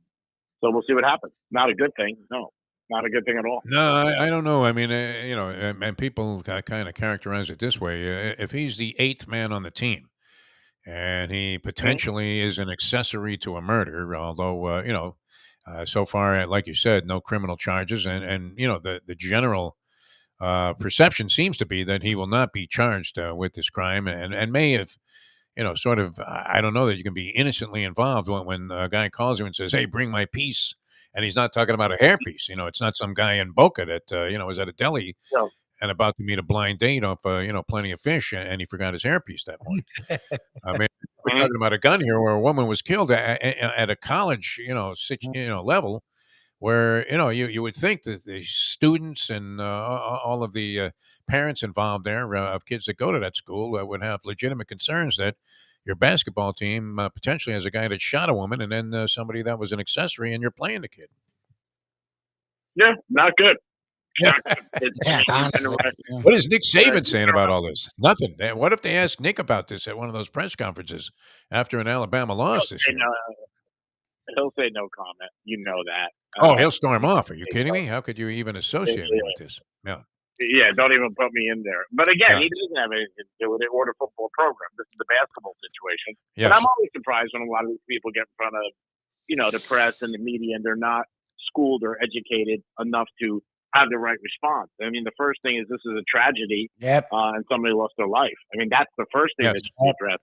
Not the game or what he's scoring or stuff like that. And that always gets, loses sight. But again, everybody has different rules and thoughts. And I mean, I just think it's common sense for anybody to be up there and talk to people in the media and say, hey, this is a tragedy. Somebody lost their life. Why are you even asking me about basketball? I mean, that's exactly. I mean, they could have thought more about postponing the game or, forfeiting the game, except that they're number 2 in the country or whatever. 3. Exactly. And this kid's scoring, I guess he's averaging about 18 a game and had 41 the night that this clearly came into focus. And it was quite a distinguishing characteristic of Nate Oates, the coach there, when, somebody on the team, apparently before this even happened, came up to him and said, hey, you know what we're going to do when this kid, Brandon Miller, comes out on the court? We're going to frisk him. And the coach goes, yeah, that might go over big, and signs off on it and says, oh, yeah, that sounds good. Why don't we try that? Now, he said they've been doing that all year. I don't know what's no way. On. I'm sure you can get. If they had been, wouldn't he have been appalled, at the idea that they were going to do it again, especially in light of the circumstances? He would have thought he would have got his team together and said, hey, listen, man, anybody pulls that, you'll never sniff Tuscaloosa again, man. You'll be eating burgoo somewhere, and playing for, some community college in like the smallest town in Alabama. It's who you're around. So if the teammates don't think there's anything wrong and the college doesn't and the coach doesn't, the kid's like, all right, let's go with it. I mean, they're 20-year-old kids. I mean, you got to realize that. You do. I'm saying, but it starts at the top in any organization, good, bad, or indifferent. The coach should have been the one to be like, no way. No way. Yeah, for sure. Yeah, for day one. So, I mean, if the coach doesn't say anything, it's like, all right, I guess we do it. I mean, these kids don't care. They really don't. I mean, you saw the kid from Georgia now who was supposed to be the first-round pick, and he's got issues with the accident. I mean, there are seriously things that these kids get involved in. And I don't know, there's some GMs out there that might not draft that kid until maybe the second round or later in the draft. And there'll be somebody who's going to be like, he didn't really do anything wrong. I'll take him. Pending prison time was seldom a deterrent for anybody, grabbing a kid who looked like he was, capable of kicking ass in the NFL. I would imagine he still goes very highly. I mean, that Warren Sapp thing, was kind of interesting years ago when all of a sudden, mysteriously, somebody got wind of the fact that there were hidden drug tests that he had failed in the drawer of Dennis Erickson in his desk there. How those got there, I don't know. I guess it came along with the Pelgrin information or whatever. But, and he fell, actually, but he still only dropped to like number 12, I think, overall in that draft. Yeah, it was low teens. Yeah. I think the biggest shock years ago was all the stuff with Marino and how much he dropped. Yes, thank goodness. Yeah. You think Shula planted those drug allegations? That Marino was sniffing coke before ball games, so that he could land them late in the first round. Never know. What if that was true? Yeah. I wouldn't be sure. I mean, there isn't anything in sports or the media or politics or entertainment that if somebody told me, I'd be shocked. Yeah. I mean, they said Al Davies used to bug the locker rooms of the other team at halftime. I read a book one time, and first play of the game, Willie Brown picked off a pass or something like that on the Chiefs. And I guess when he was coming off the sideline, Otis Taylor goes, "How the hell did you know that we were doing that play?" And he goes, "We bugged your locker room." No. Sounds very Belichickian. Yeah. I don't put anything past anybody. I mean, again, this is years ago, some story I heard or what, but who knows? I don't know. I mean, I heard things out of it. I could go on and on. You hear stuff all the time. I don't think Shula did that, no, but I wouldn't put it past him. I would be surprised. What if it turned out Shula was the most unscrupulous coach, and that's why he was always, dissing Belichick as being a criminal, because it was to cover up the fact that he was doing it himself. Wasn't it years ago when they played that championship game against the Jets? He drenched the field at the Orange Bowl? Well, supposedly, yeah. The fact that there were helicopters hovering over the Orange Bowl field with buckets of water for hours before the game should not necessarily have implied that Shula had anything to do with it, man. But I was at that game, and it was total muck. Richard Todd, man, threw 3 balls straight into the hands of A.J. Dewey, the Dolphins linebacker, and I think the final was like 14-0 or something like that. Yeah, it was. A.J. Dooley picked off 2 passes, number 77. Yeah. They said that Shula soaked the field. But they used to say that with a lot of teams, the Raiders and Chiefs, and, the Celtics with stuff they do to Lakers, the cold showers and no air conditioning. So, I mean, they look for any advantage.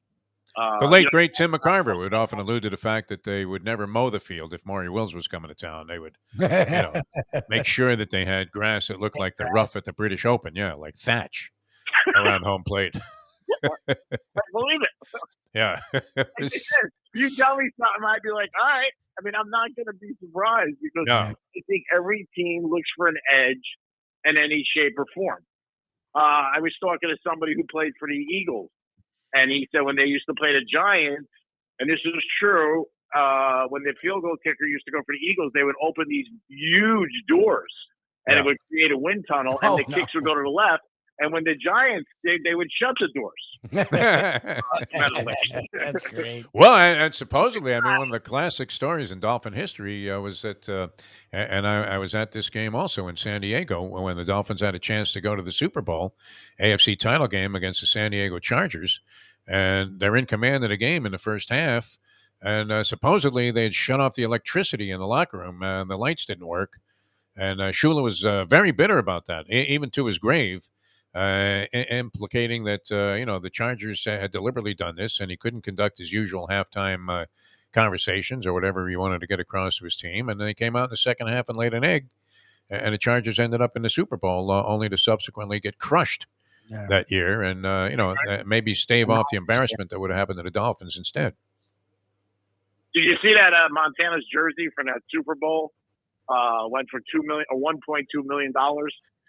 Yeah, where are you going to put that? Is that going to go on your wall? No, I was going to tell you. You know who that bought that was my bookmaker, because that was the Super Bowl. Me and my two friends lost $54,000. Oh, jeez.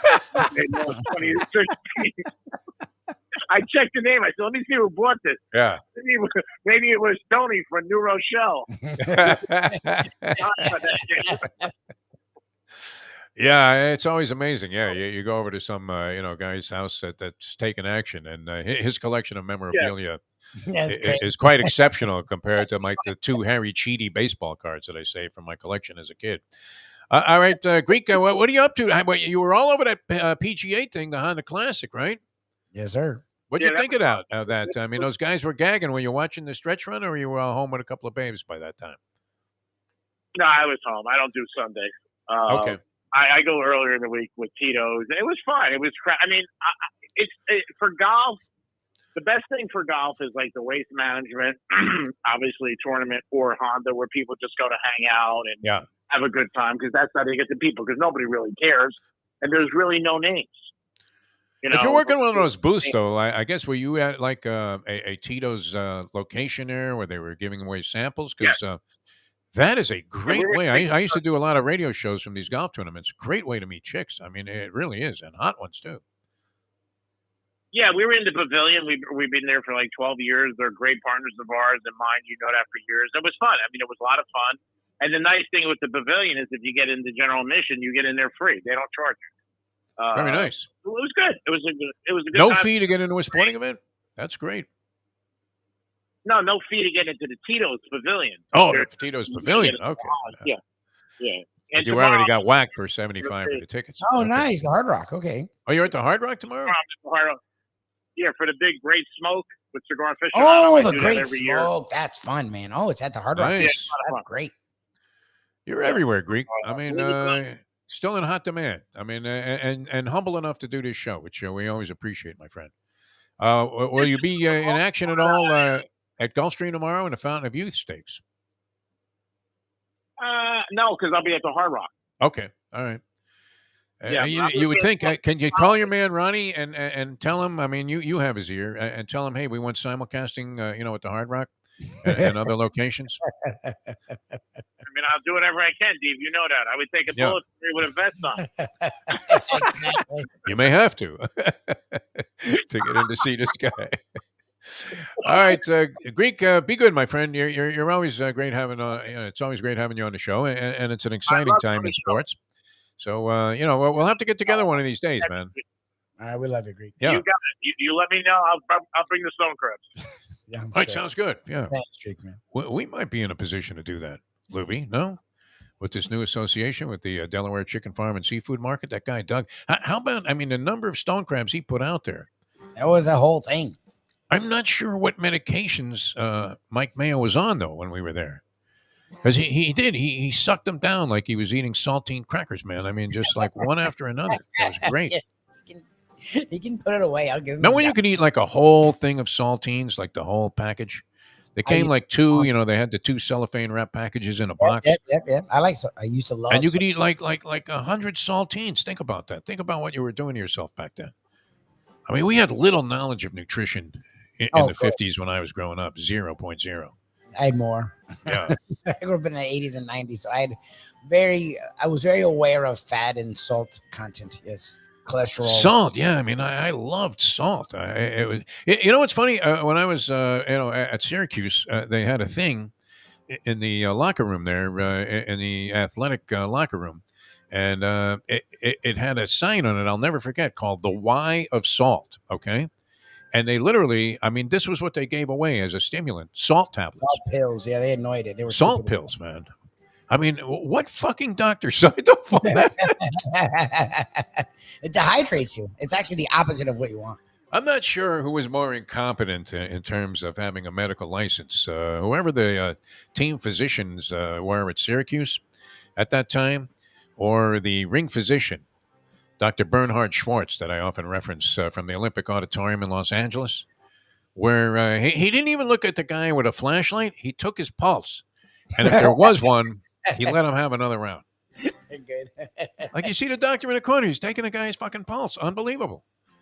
And you're like, how is this guy? How does he have a medical license? He was like 100 years old too, like one of these old crippled guys that comes in there and they say, "Oh well, here comes a ring physician to take a look at Oliveira." And you're like, well, that's unfortunate for Oliveira because his lifespan just diminished exponentially by the fact that this guy's in the corner examining him, and that was it. But who would recommend that you just start gargling with salt? Think about that. Horrendous. Well, that's the problem with Gatorade. Like, it's good with the electrolyte stuff, but it's high in salt and sugar, which are things that dehydrate you. Calories too. I mean, it's not exactly good for your svelte waistline. Yeah, the sugar and the salt make it high in calories. It gives you electrolytes, which is true. Yeah. But it's also a misnomer because it's high in salt, which dehydrates you, which is not good. As they say, always better off just to eat a banana. Potassium is good. Yes, potassium is good. That's the good thing, right? Staves off cramps, all of that stuff. Just water would be good. All right, let me tell you about Hialeah Park and what's happening at Hialeah Park because it's March Madness there, and especially. What do they call that? Slotzilla or something when they have like some big thing going with the slots. Not at Hialeah, but you'll see a big sign outside like the Circus Slotzilla. And you're thinking, man, that's got to mean these machines are paying off. But they don't need to go to some gimmick at Hialeah Park like they have to do with the Circus to attract people and patrons to come in there. Because the money is being divvied up in proportions that are as high as any that you'll find. And Steve Calabro, we were talking about that. He said, this is the way we do it, man. We could still, make out okay. And at the same time, give the people like a giant chance to win and have some fun when they're out there at Hialeah Park. There's nothing worse than a dead casino when it comes to the slot machines where you look around and nobody's having a good time. We're all just sitting there. You see social security checks going up in smoke like I do at certain casinos that I frequent that, are closer to my, abode here in Lauderdale by the Sea. And the Mustang frequents these places. And I'm like, Mustang, I don't know how you come out of here a winner. Because, it's impossible. Not the case at Hialeah Park. They're very generous there, and they have a generous rewards program, which is commensurate with anything. I mean, as great as the accommodations are that Mustang achieves with her Caesars rewards card, which I think are going to dry up pretty soon because she's not spending the money in the same denominations that she was. Thank God. I was wondering all those years, Louis, how come I'm broke? Yeah, she's spending more than you realized. Exactly, man. Derisive Mexican whistle there. Can I do that? Did that work? I don't know. I heard something. Worked or not. Yeah, Defo's making sounds. Yeah, it's great. Anyway, Hialeah Park's great. The poker room is fantastic. If you're, in the vicinity there, I mean, all right, the Fountain of Youth, it may not be your thing. The crowds, I mean, we love Gulfstream Park, but it's not convenient for everybody. If you're down that part of town or you're south of Hialeah, it's kind of a schlep. While we wholly recommend, all of the places that are sponsors of our show, I mean, the Champions Simulcasting Room is a brilliant alternative to actually being live there at Gulfstream. And then, any day of the week, it's a good vibe in there. I mean, I essentially don't really, I like the fact that there's live racing going on. If I go to a track, and it depends where you are. Like if you're at Keeneland, that's all you're paying attention to is the live racing. And maybe you're dabbling in some simulcasting. Well, I can't resist. You know that, Lubie. Screen to screen is an addiction that I would not wish on anybody. You degenerate fools out there. Where you can't resist back wheel, at least a small back wheel on the favorite. Thinking that how is the public going to get screwed? Well, the favorite's going to run second, and boom, here's my 9-1 shot right on top, and you've got it for whatever, $8, and it's pays $60. You got $240. Now you're out the door, right? No, you're going to continue to go screen to screen. But if you want to do it, the great place to do it is Hialeah Park. They have it all there, and if you're a shrewd handicapper, patient like my man Eddie K, you can sit there all day in a booth there and just dial up whatever you want, do some research. Handicap your brains out, get a drink at the brass rail bar, maybe something to eat. Those croquetas were dynamite at the fights, by the way. Nice. They don't mess around, man, at Hialeah Park when it comes to the food and drink. And they don't gouge your eyeballs out. again, Andy was buying, man, which was very generous of him, and I was drinking doubles at that point. Oh, Jesus. And I mean, still very, very reasonable. Unbelievable, and I got myself like a giant hot dog, bag of chips, and croquetas. It was like a total of $12. It was fantastic. They did a great job, and they always do at Hialeah Park. Great food and drink all over. Junior's Bistro, very, very popular spot. And if you're looking to have an event catered, they do a tremendous job there as well. So check it out, Hialeah Park. It's a great place to go. And you will always enjoy yourself, whether you're playing the slot machines, the Vegas-style games, playing poker. Mike Mayo would love it there, man. He could go in there in some kind of disguise because everybody knows Mayo now. That's the thing, they all know him. Yeah. I mean, it's unbelievable. And if there was some restaurant owner in there that he might have panned when he was writing about some place in Dade County, complaining about the bread on a Cuban sandwich. I'm all in. No, but and it's just great, though. I mean, it's all friendly. Such a great vibe there. That's the other thing that I really like about Hialeah Park. So check it out for yourself, Hialeah Park. It's just a great place to go, and they're open now Friday and Saturday till 5 a.m., right, on the weekends. Wow. That's amazing. That's fantastic. Yeah, you barely have to. You could go out to your car, take a nap for an hour, and bingo, they're open right back up the next day. Hialeah Park, beautiful Hialeah Park. All right, Mike Mayo is going to join us here on the program. He is the Gambling Gourmet in addition to the many other hats he wears. He was a lecturer yesterday. Can you believe that? A paid lecturer. I love that. He was a paid speaker. I love that. Pat Riley, Jimmy Johnson. They couldn't get Pat, I mean, maybe the fee was a little prohibitive. I think Pat goes for what? It's gotta be. I don't think he's leaving the house for less than $50,000. Pat Riley, what do you think? $100,000, yeah. Some corporation, but you get what you pay for, man.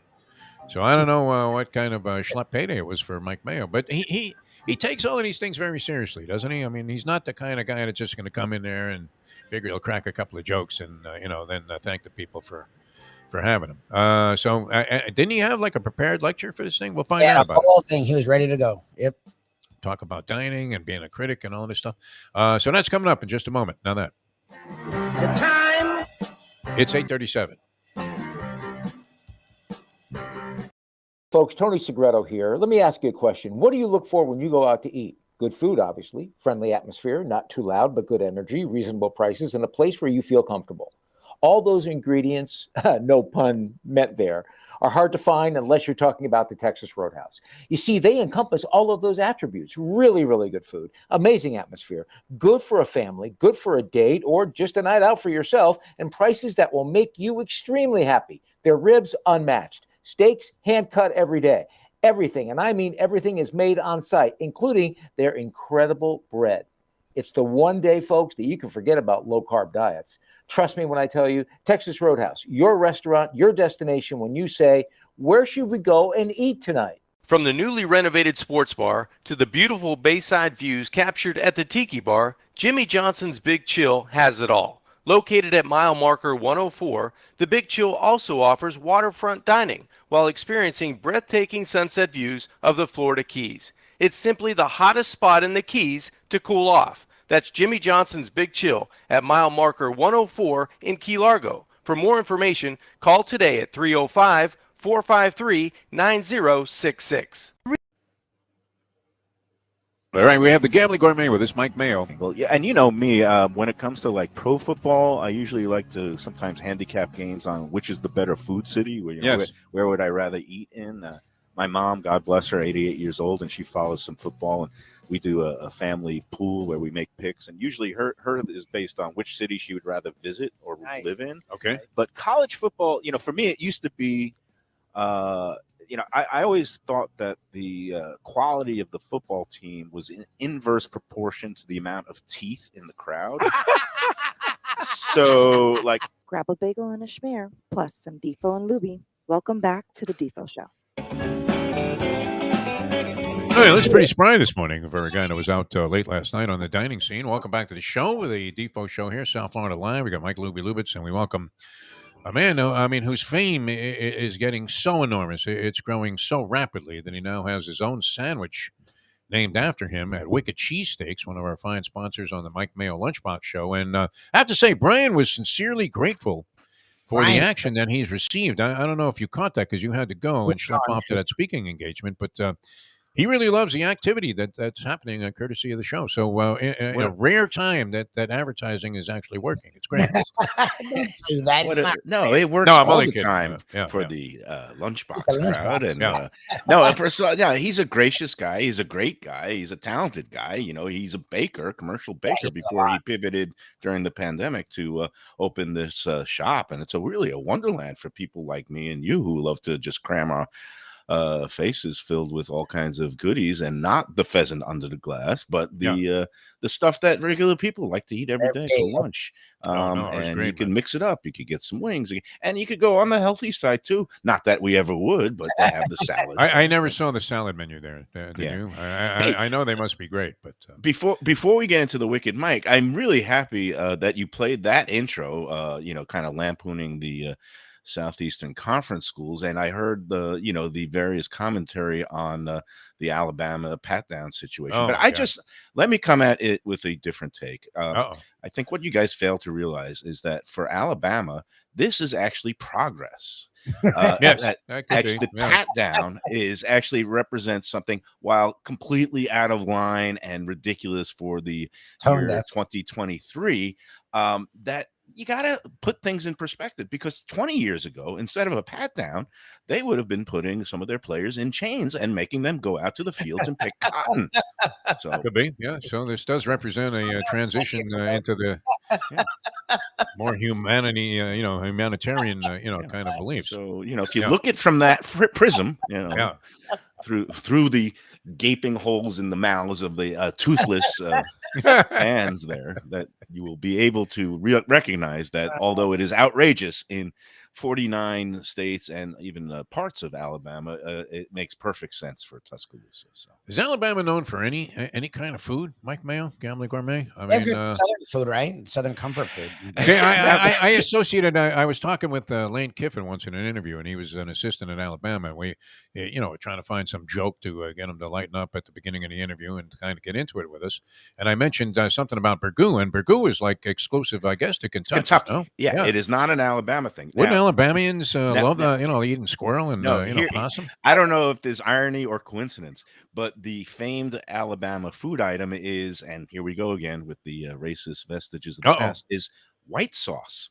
White sauce. White sauce for barbecue items and chicken. It's a mayonnaise-based sauce that you dunk your chicken, mainly for barbecued chicken. You wouldn't necessarily put your meats in there, but for the white barbecue chicken, when you're in Alabama, they serve it with white sauce, which is kind of like a zesty, spicy mayonnaise type thing. So there you have it, Alabama's food fame. White sauce, yeah. So all right, well, we had to take exception the hoods as they're doing the pat downs. On the had to take exception with one of your things again yesterday, because I don't really believe that those two sandwiches, the Wicked Mike, and the cheesesteak are really that comparable. They're two different types of sandwiches. Before and you gave this sophisticated, I'm going to get there. I got to give one more. I'm going to go into the food. I'll jump into the food debate in a minute, but I did have one more thing to for edification, because I'm here for edification and education now that I'm a paid lecturer. And I was busy depositing my check before we came on during the break. So excellent. Very nice. But Lipscomb. What kind of? I mean, was this a big fee for this? No, I mean, how much did you charge? $250. It pays for a couple of poker tournaments to show up. Okay, you had to schlep all the way to Tamarack, right? Really Tamarack, and I spoke for almost an hour and a half. I did, prepared remarks for 45 minutes. Was anyone awake at the end?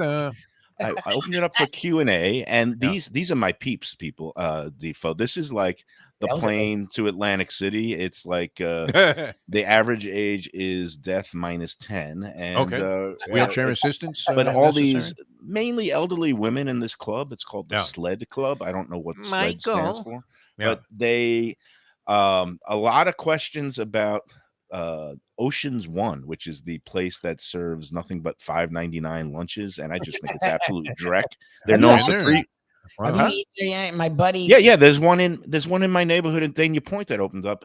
I was one and done at that place because it was the food was thoroughly mediocre. Gave me all kinds of gastric distress, and the 3-for-1 drinks. The first drink I had, of course, was a Bloody Mary. but it had the hair wrapped around the olive. And when I pointed that out to our server, instead of saying, "Oh, I'm very sorry, let me get you a new one," it was, "That's not my hair." Yeah. That's what That's a good answer. Good comeback on that. Yeah. And I looked at my little short stubby hair and I said, "It ain't my hair either." So the hair wrapped olive is not exactly like a bacon wrapped, date there at Dallas. Yeah. So getting back to my further edification, Lipscomb University, I did some research this morning. Defo. Okay. Do you know that it is a school that specializes in teaching blackjack to Asian dealers? So they don't need to teach them. They just know it. They just it's inherent. Yeah, it's one of those things you think it might be hereditary, but no, there is a specialization there at Lipscomb. No, seriously, Lipscomb University is a Church of Christ affiliated private school in Nashville, Tennessee, and I was looking it up. It's actually a relative bargain in the land of higher education these days. The average cost tuition, including financial aid now, $26,000 a year, which is a downright bargain. So you can only get away 4 years for $100K. To your daughter, and the acceptance rate, it is obviously a very, very competitive and tough situation. Oh, it is. Okay, acceptance rate 76% of good. Yeah. Nice. So it looks like it's the ultimate safety school. It's kind of like going to Trump University, is what you're saying. Exactly. Yeah.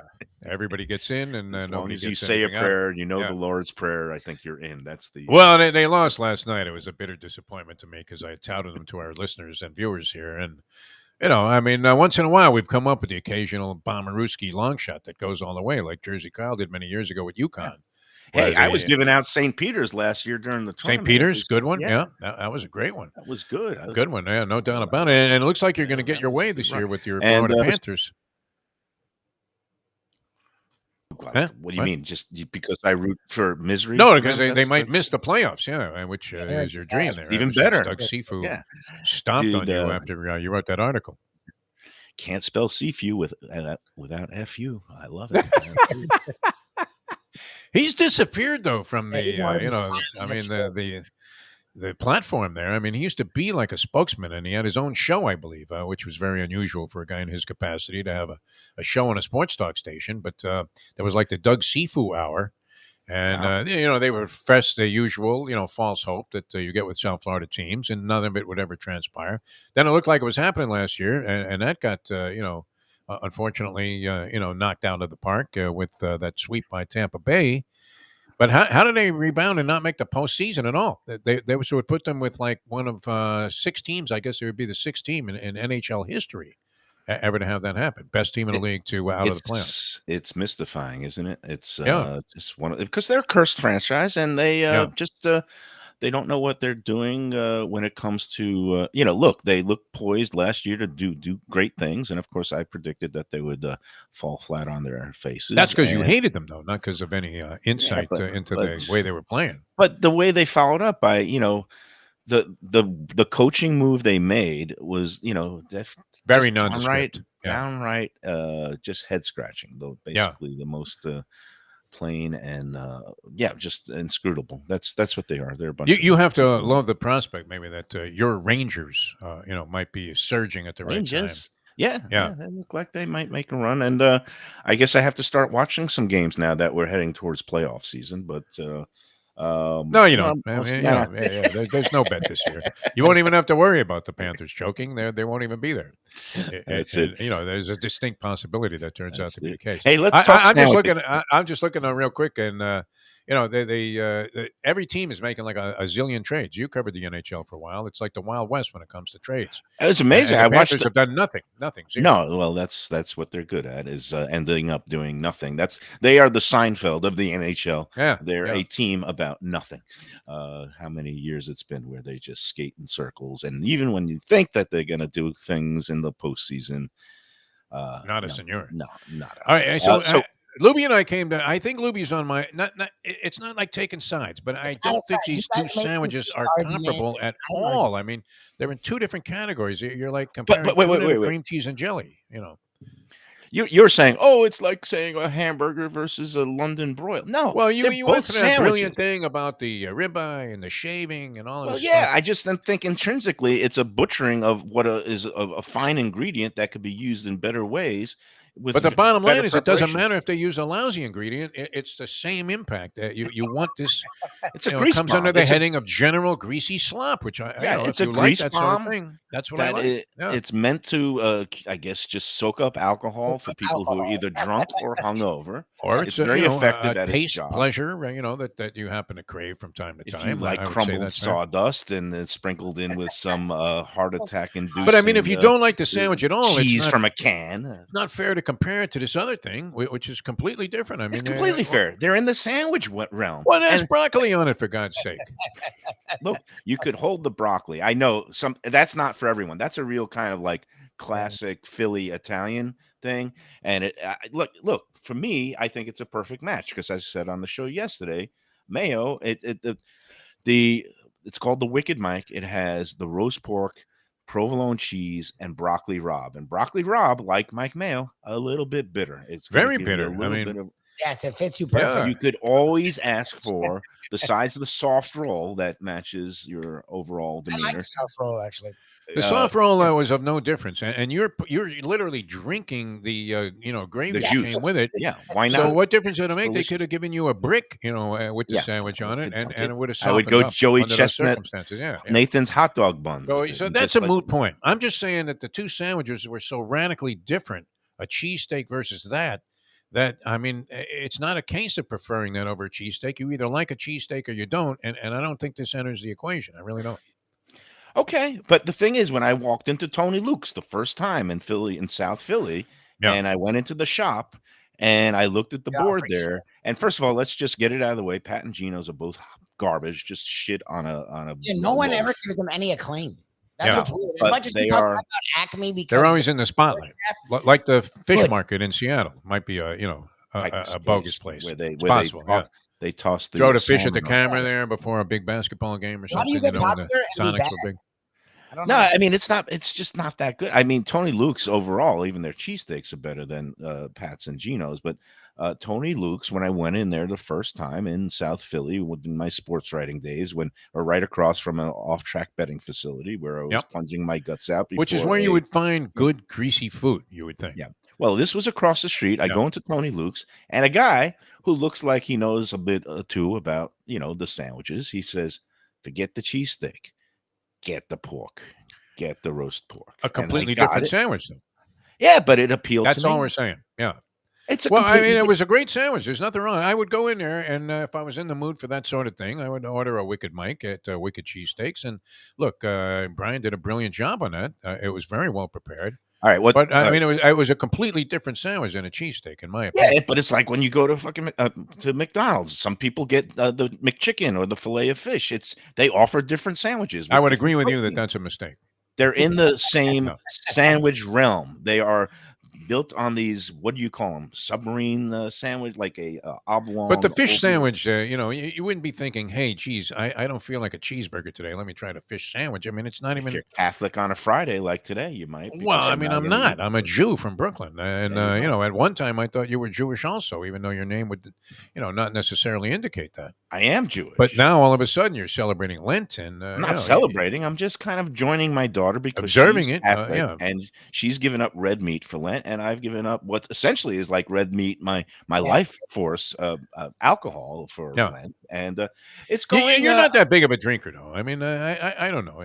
Do you? You don't drink every Drinks day, twice even when a you're week. Yeah, he just drinks being twice Mike a Mayo, It was normal one Mike of Mayo. those- It was one of those things that it's sneaky. It's like you end up going out to a function or this and that. Next thing Yeah.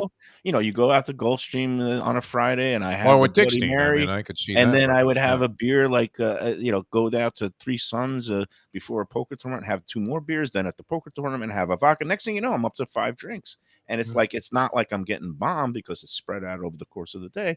And I'm just thinking, you know what? Let's just try it for Lent. I'm not Yeah. ready to give it up. I'm 9 days in. I feel no better. I have absolutely Yeah, no you should be. better, You've been sharper miserable most of this focus time. or Yeah. clarity. I'm just as I can't get things done, and it just doesn't matter whether I'm sober or not. So why not go back to drinking? I mean, because I want to actually. I mean, if you don't have a Bloody Mary before today's Lunchbox show, I don't know that I want to be on the show. I really don't. That sounds I mean, like and you're I an love being enabler. out Like there at you're trying to- Gulfstream, and Joe He is does a no, tremendous Defo's an job. enabler and a half. Defo's a You're master. trying to shove me off the wagon. Now, No, not at all. Defo, Not at all. it's not like I'm giving You're up. 100% are. I'm not giving up gambling. That would be foolish. I mean, it would. I almost would prefer that you did that. I mean, based I on wouldn't- those first I race wouldn't. selections recently. I mean, And I want to see. First of all, it helps the bankroll because when you stop drinking, you don't realize how much you spend, especially out and about.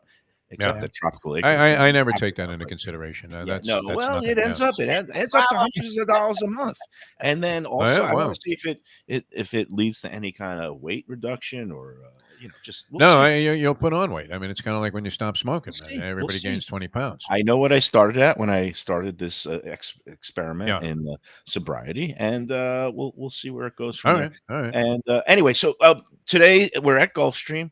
It is the Fountain of Youth weekend tomorrow.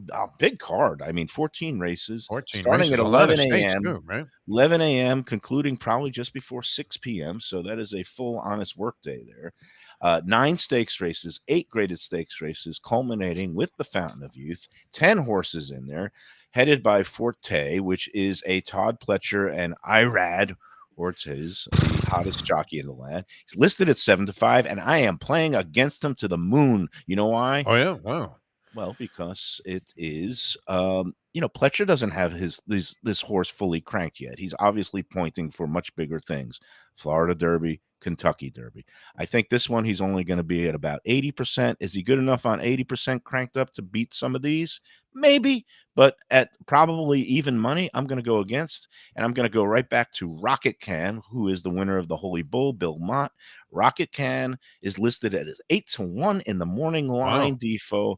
I am going to take a shot at a horse that's already proven himself on this track at this meet, looks to be improving, and Rocket Can was flattered because a horse that he beat by a bit at a allowance race at Churchill Downs last fall named Confidence Game came back to win the Rebel Stakes at Oaklawn Park last Saturday at odds of 19-1. I had him. Thank you very much. So did Dave Gurgles Gurgly. Gurgly nailed the exacta. He loves Jimmy Graham though. James Graham is his favorite rider there on that circuit. So Confidence Game by winning the Rebel actually flatters and makes Rocket Can look even better. Yep. I'm going to say Rocket Can again and go with him heavy with a couple of other ones. I'm going to go with actually Mott has another horse ridden by Jose. You're leaving out Pletcher. You know what they say.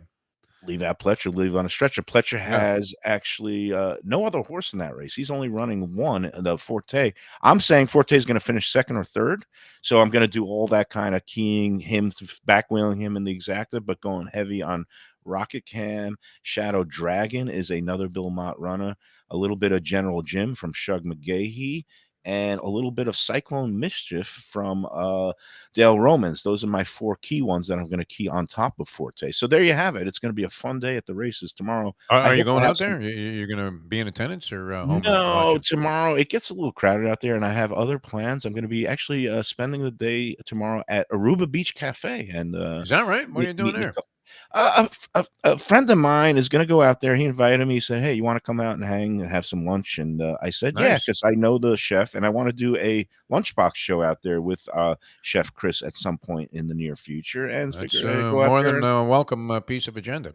Yeah, so yeah, that's it. It's gonna, you know me, and I went to Deck and Spice last night, and it was fantastic. Yeah, that's what I wanted to ask you about. I forgot what I was going to ask you. That was it.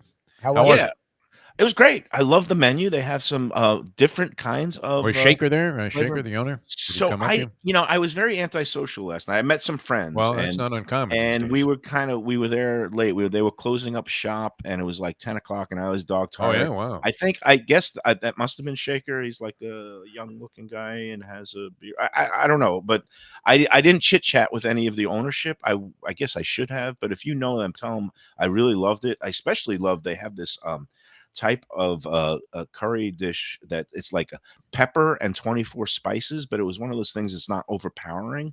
Yeah. And it was absolutely fantastic. And I had a biryani. We had a whole, we ordered too much. I don't know what to order in an Indian place. I kind of just go by like what seems maybe appealing on the menu, but I'm not even sure what I'm getting when I No, go to these if places. you hang with me, I would order for you, and I would order That would scare me correctly. a little bit based on your opinion of the cheesesteak.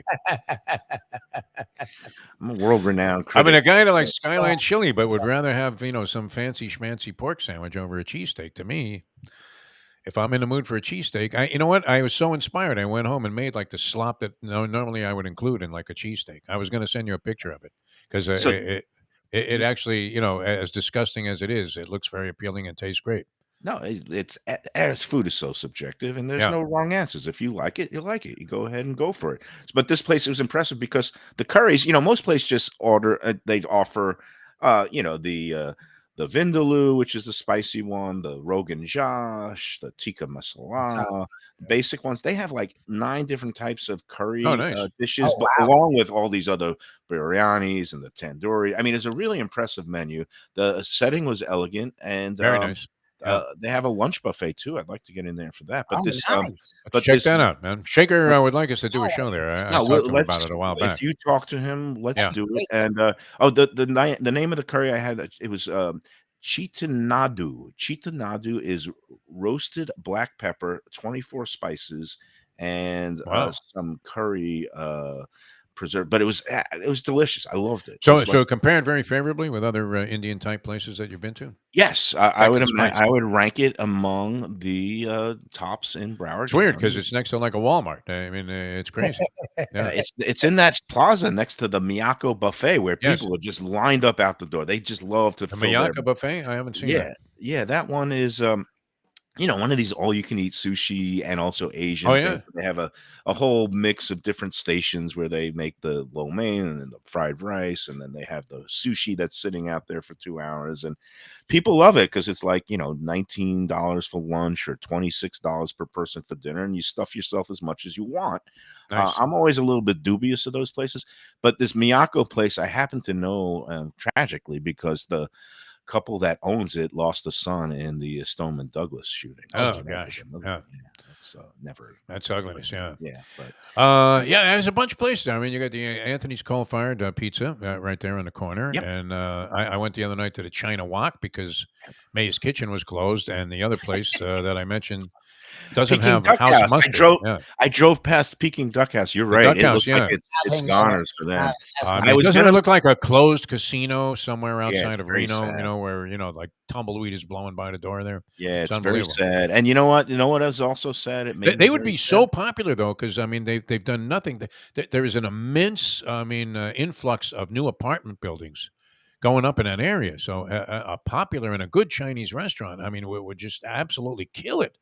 So I'm hoping somebody comes back. I don't know if I think the place might have been sold. That was my It looks my like it, thought. but, Yeah. it's almost as sad as just the vision of you. I didn't realize you don't have kitchen cabinets. That Yeah, that's when I crazy. heard that this Great. morning, Yeah. No, it's fantastic. it just Yeah. makes me very sad. It's just I don't It's know all right. why. You know what? We were gonna do this massive renovation of the kitchen, and You went to Atlantic unfortunately, City 4 times instead.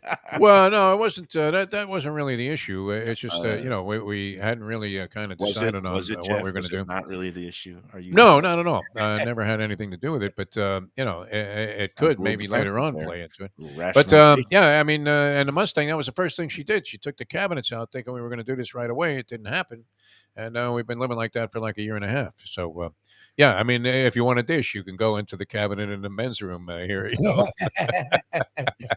Hey, look, I just got an email from Jeff Weinzier from Channel. Oh yeah, I Like, saw yeah. him there. He was giving away the clean dining thing yesterday, and the people were still cowering in fear, like And you that's walked the into thing, a but restaurant. Ken said even if it was for good, he doesn't want that guy near because I think Ken would slug him. I just think he got Oh, for really sure. triggered He's by like, it. Yeah. him by the foundry wouldn't be a good thing because people just assume the negative, Yeah. even if it's for good. Like it's just Yeah. I mean, it's too late these for people, him. he came in, he said, "Hey, is the manager here?" And the person immediately said, "Well, who's asking?" And they knew it was Weinstein. He's got like a Channel 10 team behind him.